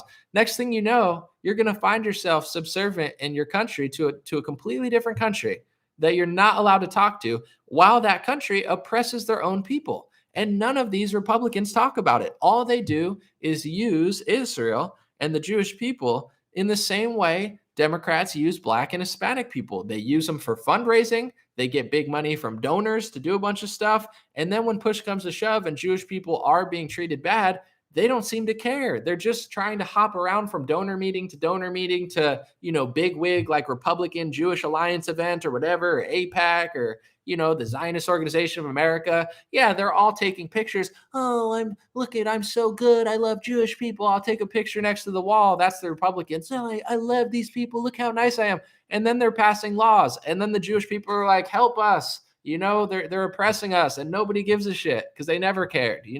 They're just doing it for money and power, and working with the top wig people who do not want to be questioned when they do the same thing to their people in Israel that the American government is doing to us in America. And you don't want to lose the right to criticize your government or their government. You don't want to lose that. And we are losing that. For starters, I've had multiple videos taken down. Why? I'm trying to defend myself against a corrupt government, a corrupt big pharma corporation, and a corrupt dual party system that wants to treat me like a slave, animal, peasant, and serf for my crime of being a healthy individual who doesn't want to be a pincushion for the rest of my life. And I want my own, nutrition diet and routine. I don't want them to tell me what to do. I'm not even allowed to defend myself in this country. So this is, many things at once that I'm juggling here, but I don't want to hear people talk about this and that, not follow it up. Oh, China has the Uyghurs in camps. Yeah, that's terrible. It's horrible. But our country is cracking down on us. You got people like Enes Kanter. Oh, China's throwing Uyghurs in camps, and everyone thinks he's such a hero on the right wing. Oh my God, Enes Kanter, he's a hero. He's an NBA player talking about Chinese camps. He's also saying that he doesn't want to play with vaccinated people. He says he doesn't want vaccinated people breathing on him, and he thinks the NBA should do more. So how are the same people that focus on our country? You know what I'm saying? Focus on our First Amendment. We're losing it. We're losing our right to speak freely. We're losing our right to work at the workplace. So we don't need a Republican Party or a Democratic Party, but especially a Republican Party. We don't need a Republican Party that is doing everything but focusing on what we're doing.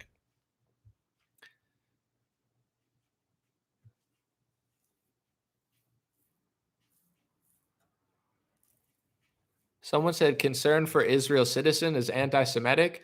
By definition, if you want to read the laws do not say what you think they say. So yeah, by definition, if you care about Israeli citizens and you believe that Israeli citizens should have freedom against their government cracking down on them, you would by definition be an anti-Semite under the laws that Republicans are passing. And they're not passing them for no reason, folks. There's a lot of money going into this. That's why they want to pass laws to say that there's no money. It's anti-Semitic to say that it's a law. It's like, what?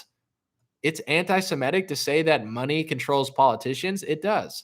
And if you go to just to expand on where this is going, if you go to cultural Marxism, they've completely changed it on Wikipedia. Ready? I'm gonna read to you what Wikipedia says for cultural Marxism. So if you want to know what they're going to shut you up from talking about under the guise of anti-Semitism, just listen to me, okay? Don't listen to these idiot Zionist, sellout, donor-sucking Republicans who just march around big donor, events for money and then turn their cold backs on the Israeli people. Listen to me. This is a Wikipedia. Under cultural Marxism, it pops up cultural Marxism conspiracy theory. It's just a conspiracy theory. Cultural Marxism is not real, they say. Let's read it. It says cultural Marxism is a far-right anti-Semitic conspiracy theory which claims Western Marxism as the basis of continuing academic and intellectual efforts to subvert Western culture. The theory claims that an elite of Marxist theorists at a Frankfurt school, intellectuals are subverting Western society with a culture war that undermines the Christian values of traditionalist conservatism and promotes cultural liberal values of the 1960s counterculture and multiculturalism, progressive politics, and political correctness, misrepresented by identity politics created in critical theory. So now, if you want to talk about cultural Marxism, most Republicans are super pro-Israel. Most Republicans talk about cultural Marxism. Most Republicans had no idea there was even like Jewish influence in it, which is kind of funny that Wikipedia kind of admitted that. But in general, now they're trying to say that it's anti-Semitic to talk about cultural Marxism. So if you want to know what these speech laws that Republicans are being passed, they will eventually shut you up about that as well. Because when you create these things, it's like 15 days to slow the spread. In theory, it sounds fine, right? To some people. Well, once you plant that seed, it's never going away. 15 days to slow the spread turned into a lifetime. It's the same with speech laws. That's why I draw such a hard line. It doesn't make me a hateful person. I don't hate black people, Hispanic, Asian, white, Jewish, Christian, Muslim. I'm probably one of the least hateful people. I'm blessed to know so many great people to understand that, most humans are good people and there are corrupt people at the top of each scheme that are not. But in general, they want to say that if you draw a hard line with the First Amendment, that you're racist or sexist or anti-Semitic. But the real reason I do this is because once they plant that seed of calling things racist, sexist, or anti-Semitic, once they pass a law saying you can't do this, that, and the other, then they just grow it. And the next thing you're going to be up against the wall, not able to say anything about what's going on. So that's part of what's going on here. And a lot of people, that are in powerful positions do not want to be spoken about. So they pass laws that paint a broad brush on everything and, silence people from talking about something as simple as cultural Marxism. And I don't know what they're talking about with the conspiracy theory or, I've heard of the Frankfurt School, but in general, there's multiple angles of what's going on. There's Yuri Bezmenov, who talked about this out of Russia decades ago and talking about how, communism in Russia, this is what they were doing. They were going to schools and going to universities, going to movie makers and trying to convince them to push a certain narrative.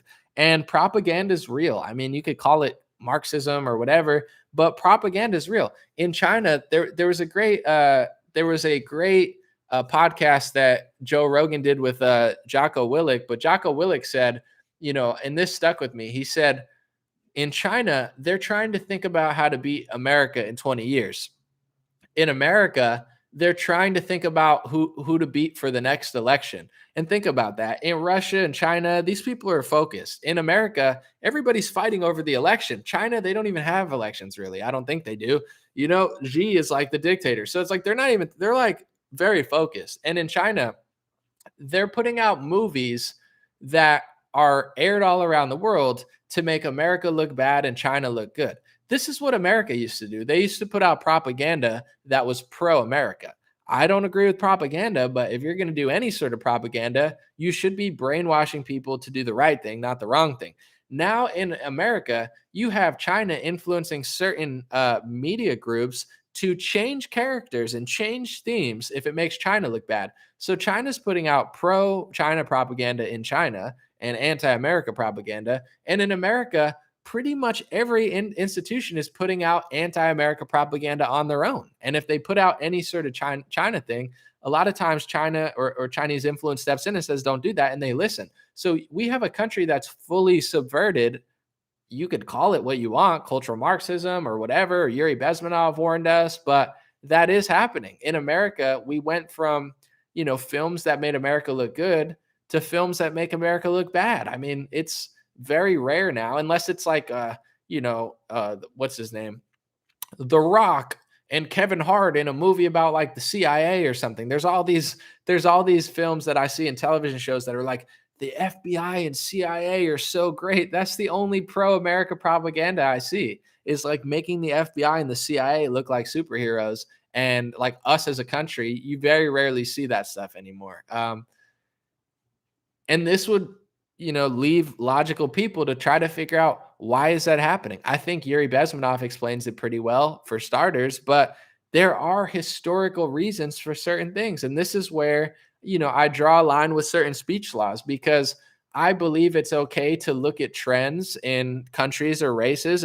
If a virus came from China, it's not racist to say it came from China. If, there's a certain group of people that are committing violent crimes in high rates, it doesn't make you racist to notice they're doing that.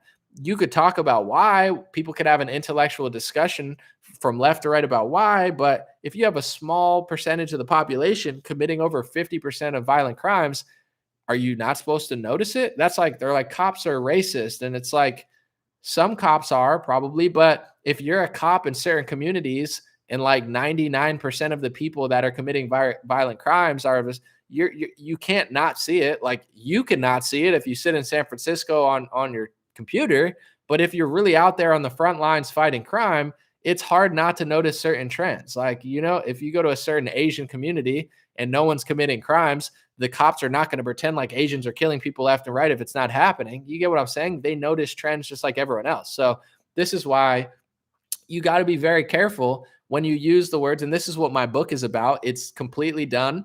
I'm going to edit it. I think I'm going to put it out in January, right after Christmas. But my book is about how the words racist, sexist, xenophobic, conspiracy theorist, climate denier, anti-Semite, these are all words that nobody should ever use. And I'm not saying it makes you hate this person or that person, but if you want to talk about something racial, whether it be against white people or black people or whatever, however you feel, positive or negative, you should be able to explain it. You should have to explain it. You should say, here's why I feel the way I feel. And I'm not going to call you racist. I'm not going to call you like sexist. Like, explain what you're talking about. These words have been invented and created to stop the discussion. So when it comes to certain crime statistics, people don't want to talk about it, or wealth ownership, people can't talk about it. It's racist. It's anti-Semitic. Like, if you look at media influence and banking, there's a reason they're pushing these speech laws. It's not because everybody's in on it. That's not what's happening. But you notice a trend. If you use Wikipedia and you have half a brain, it's not hard to see which ethnic group is crushing it in mass media, banking, and film, and making a fortune.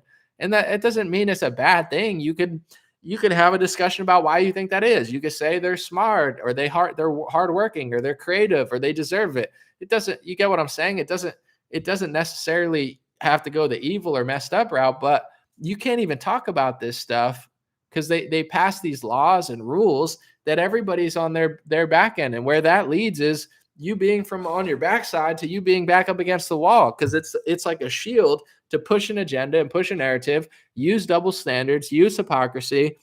They do the same things they accuse everybody else of, politically, ethnically, socially, and then people don't know how to defend it, or defend themselves against this. So that's what my book's about, is kind of exposing and breaking down all these words, what they mean, and how they should really never be used.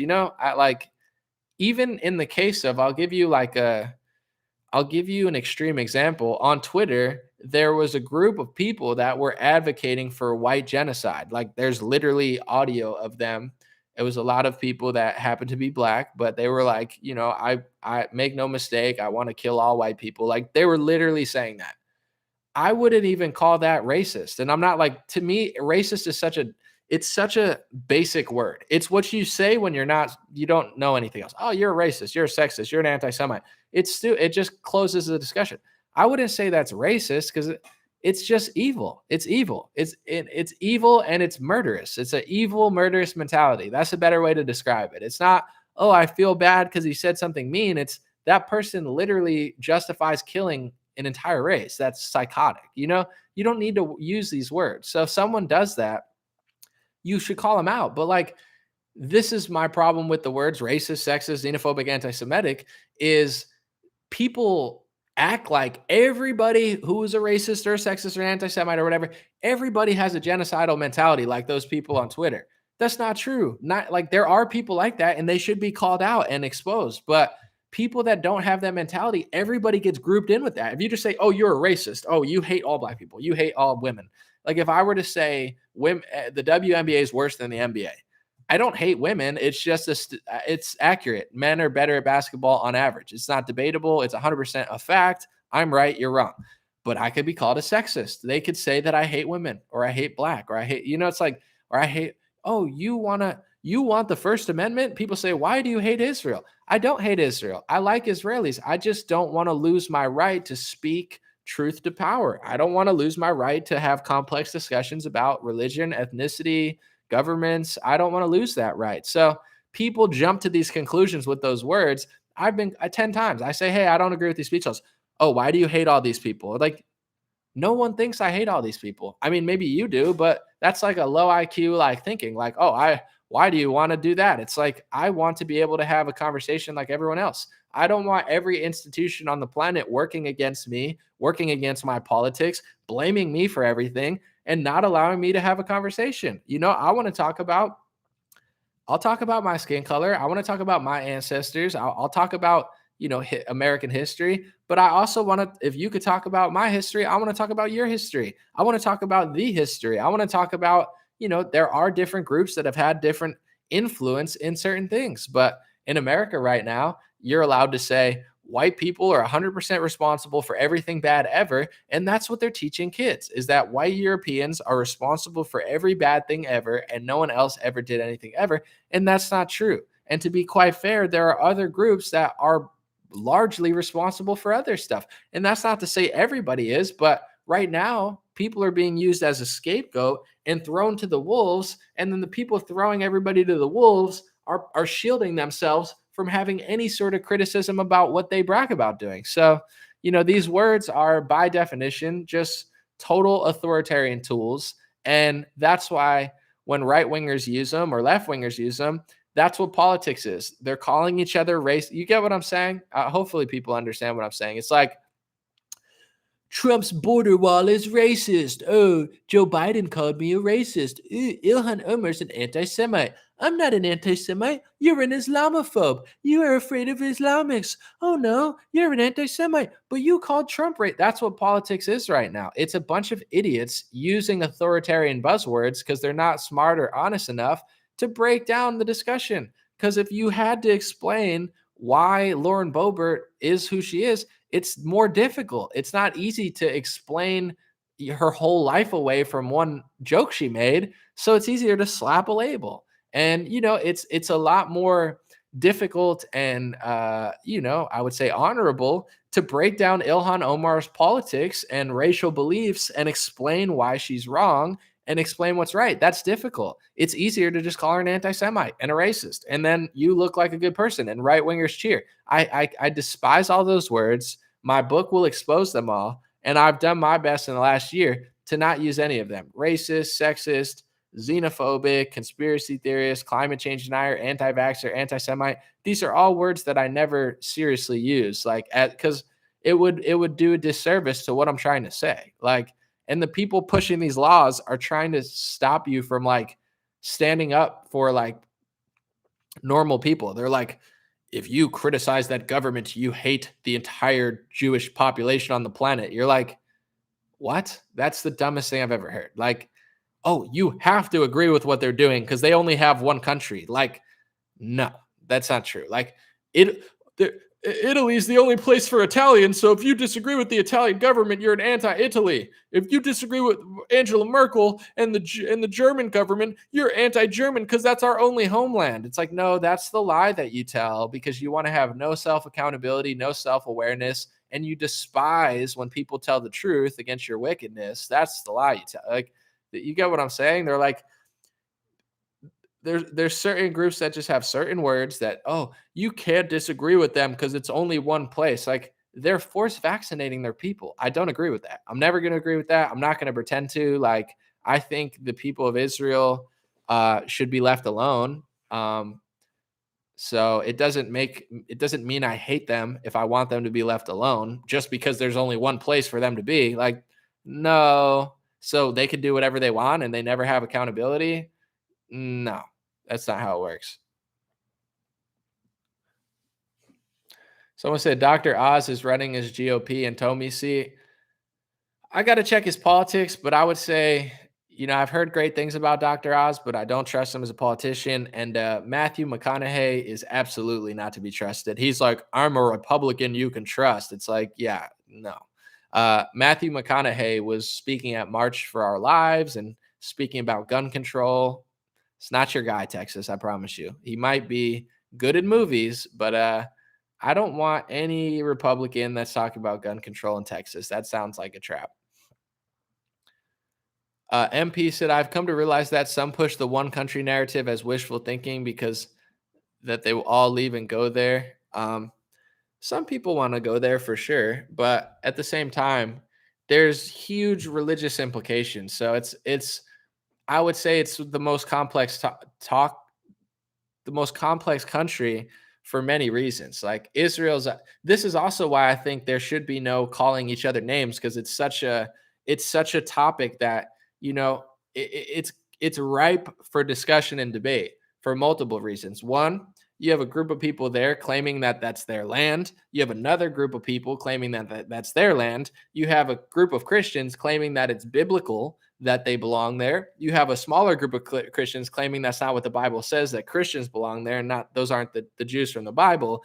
You have, I would say, one of the last really imperialist moves in modern history, like and this is the thing about America, like America was imperialist at a certain point. So that, it's natural for certain people to not feel good about it. Like if America got conquered, you wouldn't feel good about who conquered you. So I'm not justifying them, but like you got to pay attention. You can't just like allow anything to happen, because eventually the pendulum's going to swing and it's not going to be pretty. So it's like America has so much backlash because it was imperialist in the last 300-400 years.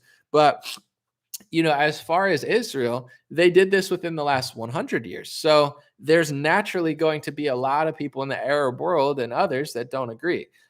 With that being said, there's also like huge religious, for not just people interested in Judaism, but also people interested in the Bible. There are a lot of different interpretations of what's going on there. So Israel is one of the most controversial places in the world for all of those reasons. I mean, it's probably the most coveted land on planet Earth for multiple different religions. It's one of the most recent imperialist moves, and both sides of that equation feel like they deserve the land and were there first. So, using the words Islamophobe or anti-Semite to just shut down that discussion does a disservice to what's going on there. I think it's just like embarrassing. Like, and a lot of people like, a lot of people on the right just try to do that. Oh, you have to agree with everything they're doing and everything I'm saying, or else you're an anti-Semite. It's like, I don't know, bro. I would not use that. Would just be like, oh, if you don't like what Africa's doing, you're racist. And it's like, that's just such a dumb thing to say. I don't know. I'm like, can we have a real conversation about it? Because it's a complex issue. So I don't know. Someone said, I got the jab because I wanted it. No forced jabs. Well, thank you, Russell. I appreciate you. You're the type of person I want, brother. I'm trying to, and that's what I'm really trying to do. I don't know that I'm successful in it, but like I see a lot of accounts that are pushing this narrative that is anti non-vaccinated. And then you have a lot of right-wing accounts that are pushing this idea that the vaccinated are horrible, or the vaccinated are toxic, or the vaccinated are in trouble, or you're wrong and you shouldn't talk to me. And like, it's not super common, but I would say it's too common, where it's not just the Kramers, like the vaccinated, that are freaking out in the media. There's also like unvaccinated people that have become like, the opposite version of those people. And I'm like, man, what a trap. Because if you're unvaccinated in America, you're in the minority at this point, probably. So you're going to need people like my guy to say, hey, I got it under my own choice and I want everyone to have a choice. You got to get those people on your side. It's like, or else you're done. So there's all these like fringe issues, and this is such a genius way to divide people. Really, we didn't need anything else. We already had race in America. We already had politics before 2020. We didn't need a new thing to divide people. Like, we were already the most divided country probably in the world. And then they add this vaccine thing and people lose their freaking minds. Like, I was like, my goodness, what a great but evil way to get people to fight with each other. So, I'm grateful in my family nobody's like that. But I see it online quite often. And I'm like, guys, we're never going to win freedom without vaccinated and unvaccinated people. Whether you're vaccinated or not, you need each other in order to say no. Because if you got vaccinated under your own free will, eventually you're going to not. Eventually it's going to escalate. So you're going to need the people who realized that earlier. And if you're unvaccinated, you're going to need people like Shapiro and Bongino, who I believe got vaccinated, but also said no to the mandates. Like, it's the only way to win. And that seems to be a not popular stance on both sides because people want to rip each other's heads off. The guitarologist said it's all the same issue. It's statism versus individualism. I hear you. Someone said, what if they're shedding? I mean, if you're afraid, like if you want to be afraid of other people, that's on you. But I'm not going to be afraid of people that are unvaccinated. I'm not going to be afraid of people that are vaccinated. Like, you could choose who you want to make love to and marry and stuff. But as far as like, I mean, if you're going to be unvaccinated and you're afraid of vaccinated people, then do what vaccinated people that are afraid of unvaccinated people do. I don't know what to tell you. Stay home. You know what I'm saying? Like, I don't want this medication, but I trust my immune system. I trust my body. I've gone to concerts. I've gone to events. If you're really afraid of vaccinated people, I guess just stay home like everybody who's afraid could stay home, and then the rest of us could just go back to normal.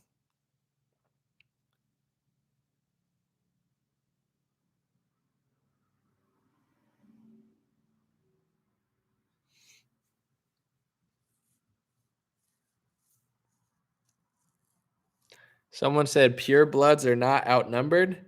I would think in America you probably are, but maybe not. I don't know. In general, though, I get what people are doing. I'm all for people holding their ground and saying, I'm not going to be bullied. I'm not going to be forced vaccinated against my will. I'm not going to be treated like an animal. I'm not going to be treated like a slave. I'm fine for all that. But, I see a lot of people where I don't think they're looking for a solution or unity of any type. They're just looking to like one up the other side. I think it's a funny name, and I think it's I think the shirts are funny, but at the end of the day, I don't know. I feel like a lot of people are doing things for their own ego rather than for humanity and their future. Because doing things for your own ego is like a temporary solution. It's like not playing good and saying you played really good, and you're never going to learn if you do that. So hold your ground for sure. But I see a lot of people. Like I had my guy on the other day, and he was like, "Bro, if you got it, you're done for." And I'm like, you don't know that for sure. You're just guessing. You're equivalent to the left winger says if you didn't get it, you're done. The long-term side effects will be seen over time. These are things that I don't think anybody can predict. But I'm not for all this doom and gloom. I think if you got it, you got to have a positive mindset. And if you don't have it, you got to have a positive mindset. I don't know.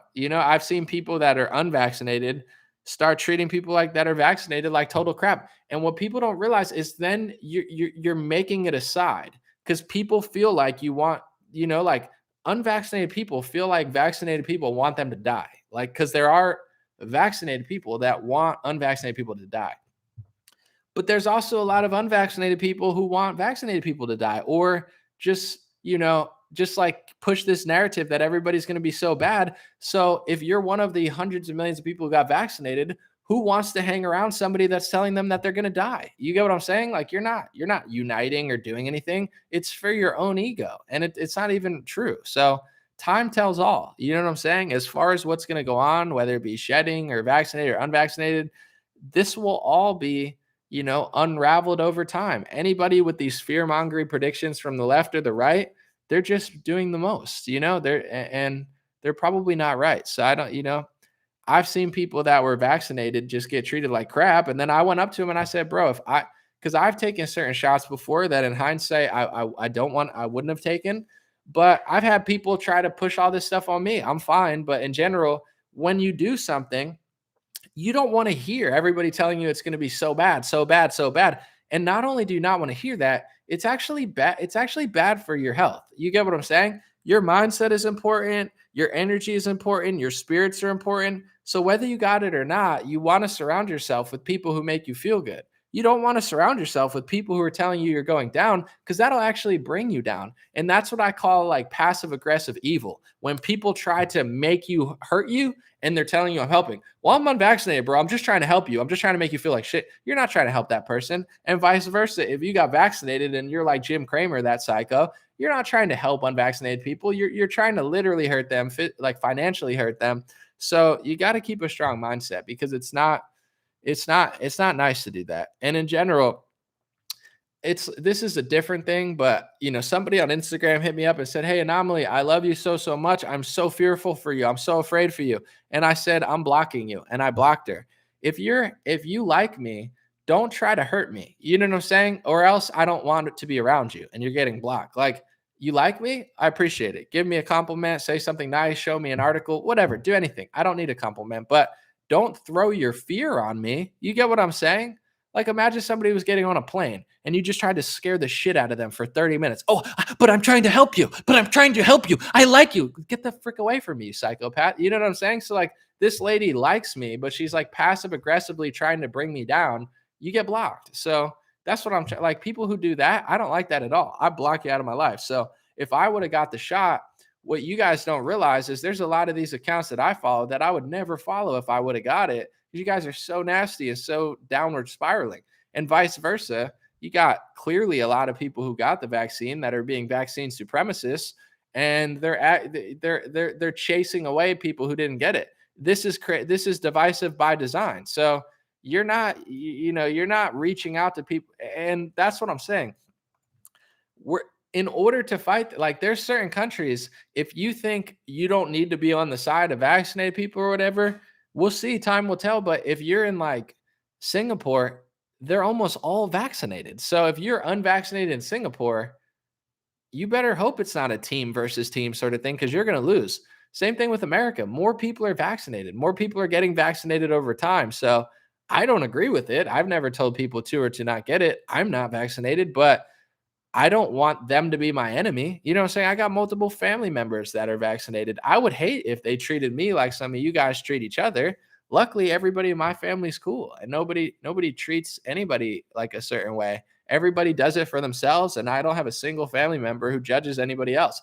I would hate it if they were unvaccinated or vaccinated and just treated everybody like dirt. I told my family what I thought. Some people listened, some people didn't, and now, we are where we are. So I would never, once they got it, I explained to them why I thought it was not a good idea beforehand. But once they got it, I never talked about it again. Why? Because they got it. They got to stay healthy, mentally healthy, physically healthy. That's what's important. So I wouldn't try to like beat down on them after they got it. Beforehand, I explained, here's my thought process of why I don't want to get it. And, certain people in my family, they wanted to get it for different reasons. And then once they did, it's like, all right, well, it's what you did. It is what it is.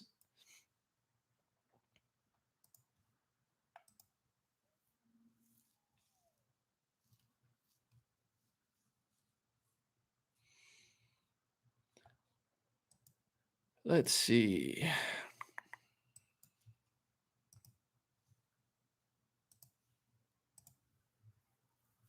I'm gonna read one more comment and then I'm gonna take off.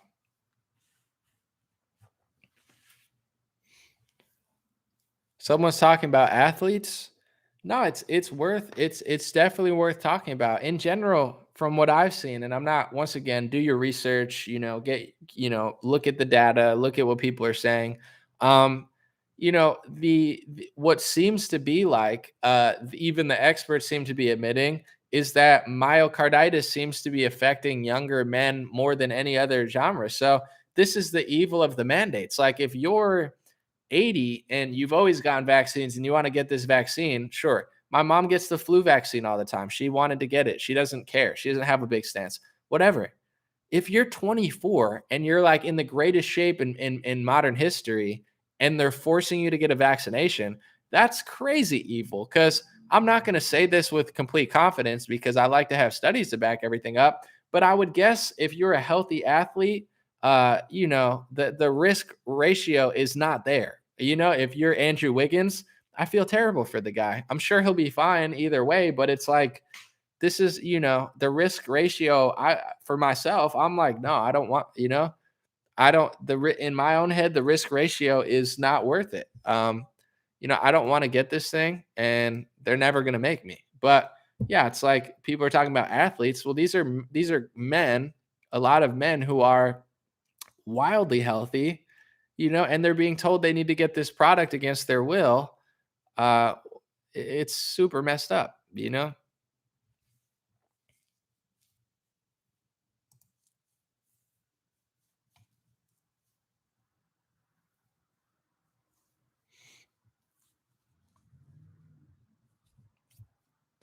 Someone said Franklin Graham got the cardiac issue. I haven't seen that, but I'll check it out. I want to end on this note real quick, on a note that's important. We're starting to see, as time goes on, new variants, new vaccines, new booster shots, new lockdowns, new restrictions, new mask mandates. And the point I've been trying to get across, whether you're older, younger, vaccinated, unvaccinated, 1 shot, 2 shots, 3 shots, I don't care. What I care about is the cycle that we're on. They're using a coronavirus that very well may never go away. Maybe we'll never have a cure. There are plenty of diseases, illnesses, viruses. There are plenty that don't disappear. Some, I guess we were fortunate to have defeated it somehow at one point.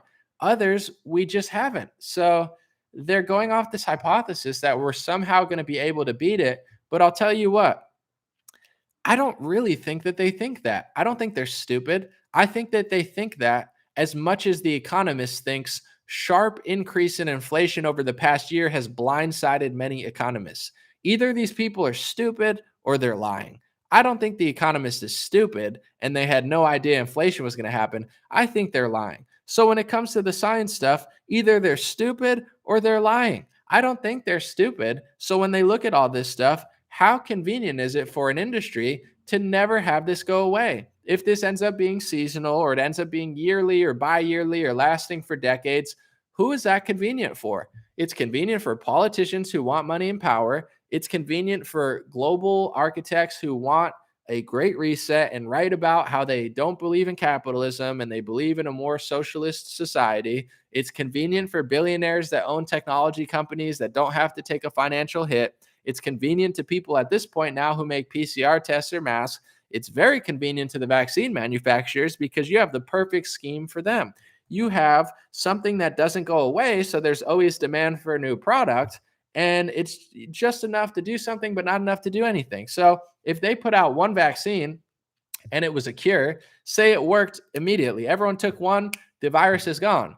That's not as much money as they're going to get now. They're going to get a lot because they gave people 2 shots and a booster shot and an Omicron shot and another shot. So you get what I'm saying? It's like, this is the most convenient thing ever for them. So when you realize that they lobby most politicians, when you realize that they're one of the biggest advertisers on media, when you realize that they work and create organizations with companies like, these social media ones that we're using now, and they have these foundations and they work together, you're starting to realize that it's never going to end. Possibly, probably by design. Either they're completely stupid and a kid with a God Bless hat that you can get at godblesshats.com or dreamrare.com is somehow smarter than them and has more foresight. I would love to think that I'm the smartest person in the world. Seriously, it would make me feel good. I'd go to bed at night and be like, dude, I'm smarter than Mark Zuckerberg. I'm smarter than the whole liberal party. I don't think I am, though. I don't butter my biscuits that much. I don't think I'm that smart. I just think I'm not a liar. So I knew in March and April and May and June, things that they haven't admitted till this year. Is it because I'm so smart and so scientific? No, I'm doing basic elementary math and basic level, reporting and research that they won't do. And I don't think they're not doing it because they're stupid. I think they have a certain agenda. And I think that agenda goes farther than the truth. So if something is inconvenient to their agenda, they cover it up and ignore it. Like, for instance, the reporting on this new variant. If everybody was unvaccinated that got it, it would be in every headline and they'd probably be rounding the streets right now, freaking out. But everybody who got the Omicron variant in Botswana was vaccinated, 4 out of 4. So you don't really hear about that as much. They just switch the narrative and say something else, and you need a new one, or they're never going to stop. So whether you got 1 vaccine, 2 vaccines, or 3 vaccines, if you followed me from last March when I predicted a lot of this stuff, I'm not doing it because I have a secret book that I rub at night. They write stuff, I read it. They post stuff, I see it. I look what they're doing, and then they do what they said they were going to do. It's really that simple. So my recent prediction is this will literally never end ever, no matter if you got 1 or 2 or 3 shots, because there will always be another variant. There will always be another disease or another illness or another reason, because they say 1 case is enough to shut down a whole country. If 1 case of a respiratory illness or a coronavirus is enough to shut down a whole country, you're never going back to normal. So that's my message. I don't care if people got 1 shot, 2 shots, 3 shots, 4 shots. It sounds like a Dr. Seuss book at this point, or 0 shots, and you want to call yourself a pureblood. I don't care. What I care about is people who you got to stop playing along at some point, and you have to come to terms with what's really going on, because they will dangle a carrot in front of your face and fear you into oblivion because it's wildly convenient for what they're doing. They're never going to stop. This is never going to end. Every winter, they're going to act like they've never heard of a seasonal illness. Every summer, they're going to roll out a new product. Does anybody realize that they rolled the vaccine out in April, May? Oh my God, the cases went down in June. Yeah, the cases went down in June. Who could have saw that coming except for God, who's overlooked humanity for all of time and looked at seasonal illness? And now the variant is in December. Who would have known December would have? And now there's going to be more cases.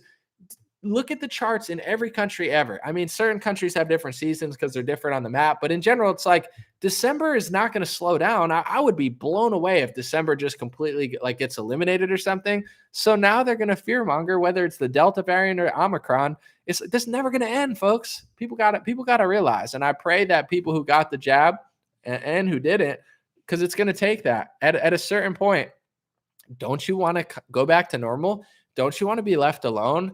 Don't you want to travel to Europe or travel somewhere? Don't you want to go on a cruise? Like, all these things that humanity's got to enjoy for a long time, we're never going to go back to that, And it's sad and it's disappointing because everything's becoming a little bit more of a hassle. It's a little more stressful. People, have health issues because of all the stress and stuff. They don't care about it. So many different illnesses and diseases and things like obesity, heart disease, diabetes. The Center for Disease Control have not conquered or eliminated these. In many cases, the upward trajectory has gotten worse. Our life expectancy is going backwards, and other pharmacy products like opioids have led to hundreds of thousands of deaths and suicides and overdoses. And people have been sued into oblivion over it. Many have lost lawsuits or settled out of court, and nobody seems to notice, oh man, this is just going to go away. Why would it go away until people put their foot down and just say no, peacefully, legally? But I pray that people who got the vaccination and people who didn't, but especially people who did, are starting to realize that, this is like a infinity loop at this point. It really is. So eventually, especially even if people are older, because I know some people are younger, some people are older. If you care about the younger generations and the future or whatever, you got to live in the present moment. But if you care about the future, there is going to be no future. The future that we've got to enjoy, that I've got to enjoy, that my parents have got to enjoy, that's gone. Okay, that's dead. So if you want the next generations to actually live in an America that's somewhat decent, that's all but gone right now. The only way that's coming back is if we get past this narrative, allow people to take medication on their own free will, and look back on this time as one of the most authoritarian and corrupt times in recent history that we've defeated, in the same way that people thought we defeated World War II, but we really just let the communists take over the planet. But in general, there is no like, oh, this or that. It's like either they do this forever and they just beat us into oblivion, or they do this for 10 years and they just beat the middle class and lower class into oblivion and into poverty, and they beat down at small businesses, and we need another 100 years to like regain our footing. Even if this ends tomorrow, they've already done so much damage. We can't allow this to go on for 20 years, 30 years, 50 years, 100 years, forever. Even 2 more years is too much. People like, I'm not saying he's perfect, but people like Ron DeSantis that are like, no lockdowns, no more, none of this stuff. Like, that's the only solution. That's the only thing that's going to help. We need everybody on that page, on every level of business, government, etc., to just say no. You look at the data out of Florida, they're doing one of the best in the country right now. It's like there's no evidence, there's no data that lockdowns and quarantines and mandates that makes the virus go away. There's literally no data anywhere that suggests that. Nowhere. Not in this country, not in Europe. Like, it doesn't, it's a made up propaganda talking point that media's just said a million times, and every chart on the planet shows that it's not true, whether it be Africa, whether it be Israel, whether it be Singapore, whether it be America, whether it be Japan. Like, there is no data that, oh, you need to force all these things and then it just disappears and gets to zero. Like Gibraltar, it's not real. So I hope people realize that. That's it. God bless you guys. God bless your family. Have an amazing day. And shame on you, meatball face Jim Cramer. You boiled my blood a little bit, buddy. You sound like a psychopath communist from World War II. And you need to calm down, and you need to stop eating Swanson dollar, microwavables and pizza bagels all the time, because, at a certain point, I think it's messing with your head a little bit there, madman. Have a good one. God bless y'all. I'll be back soon.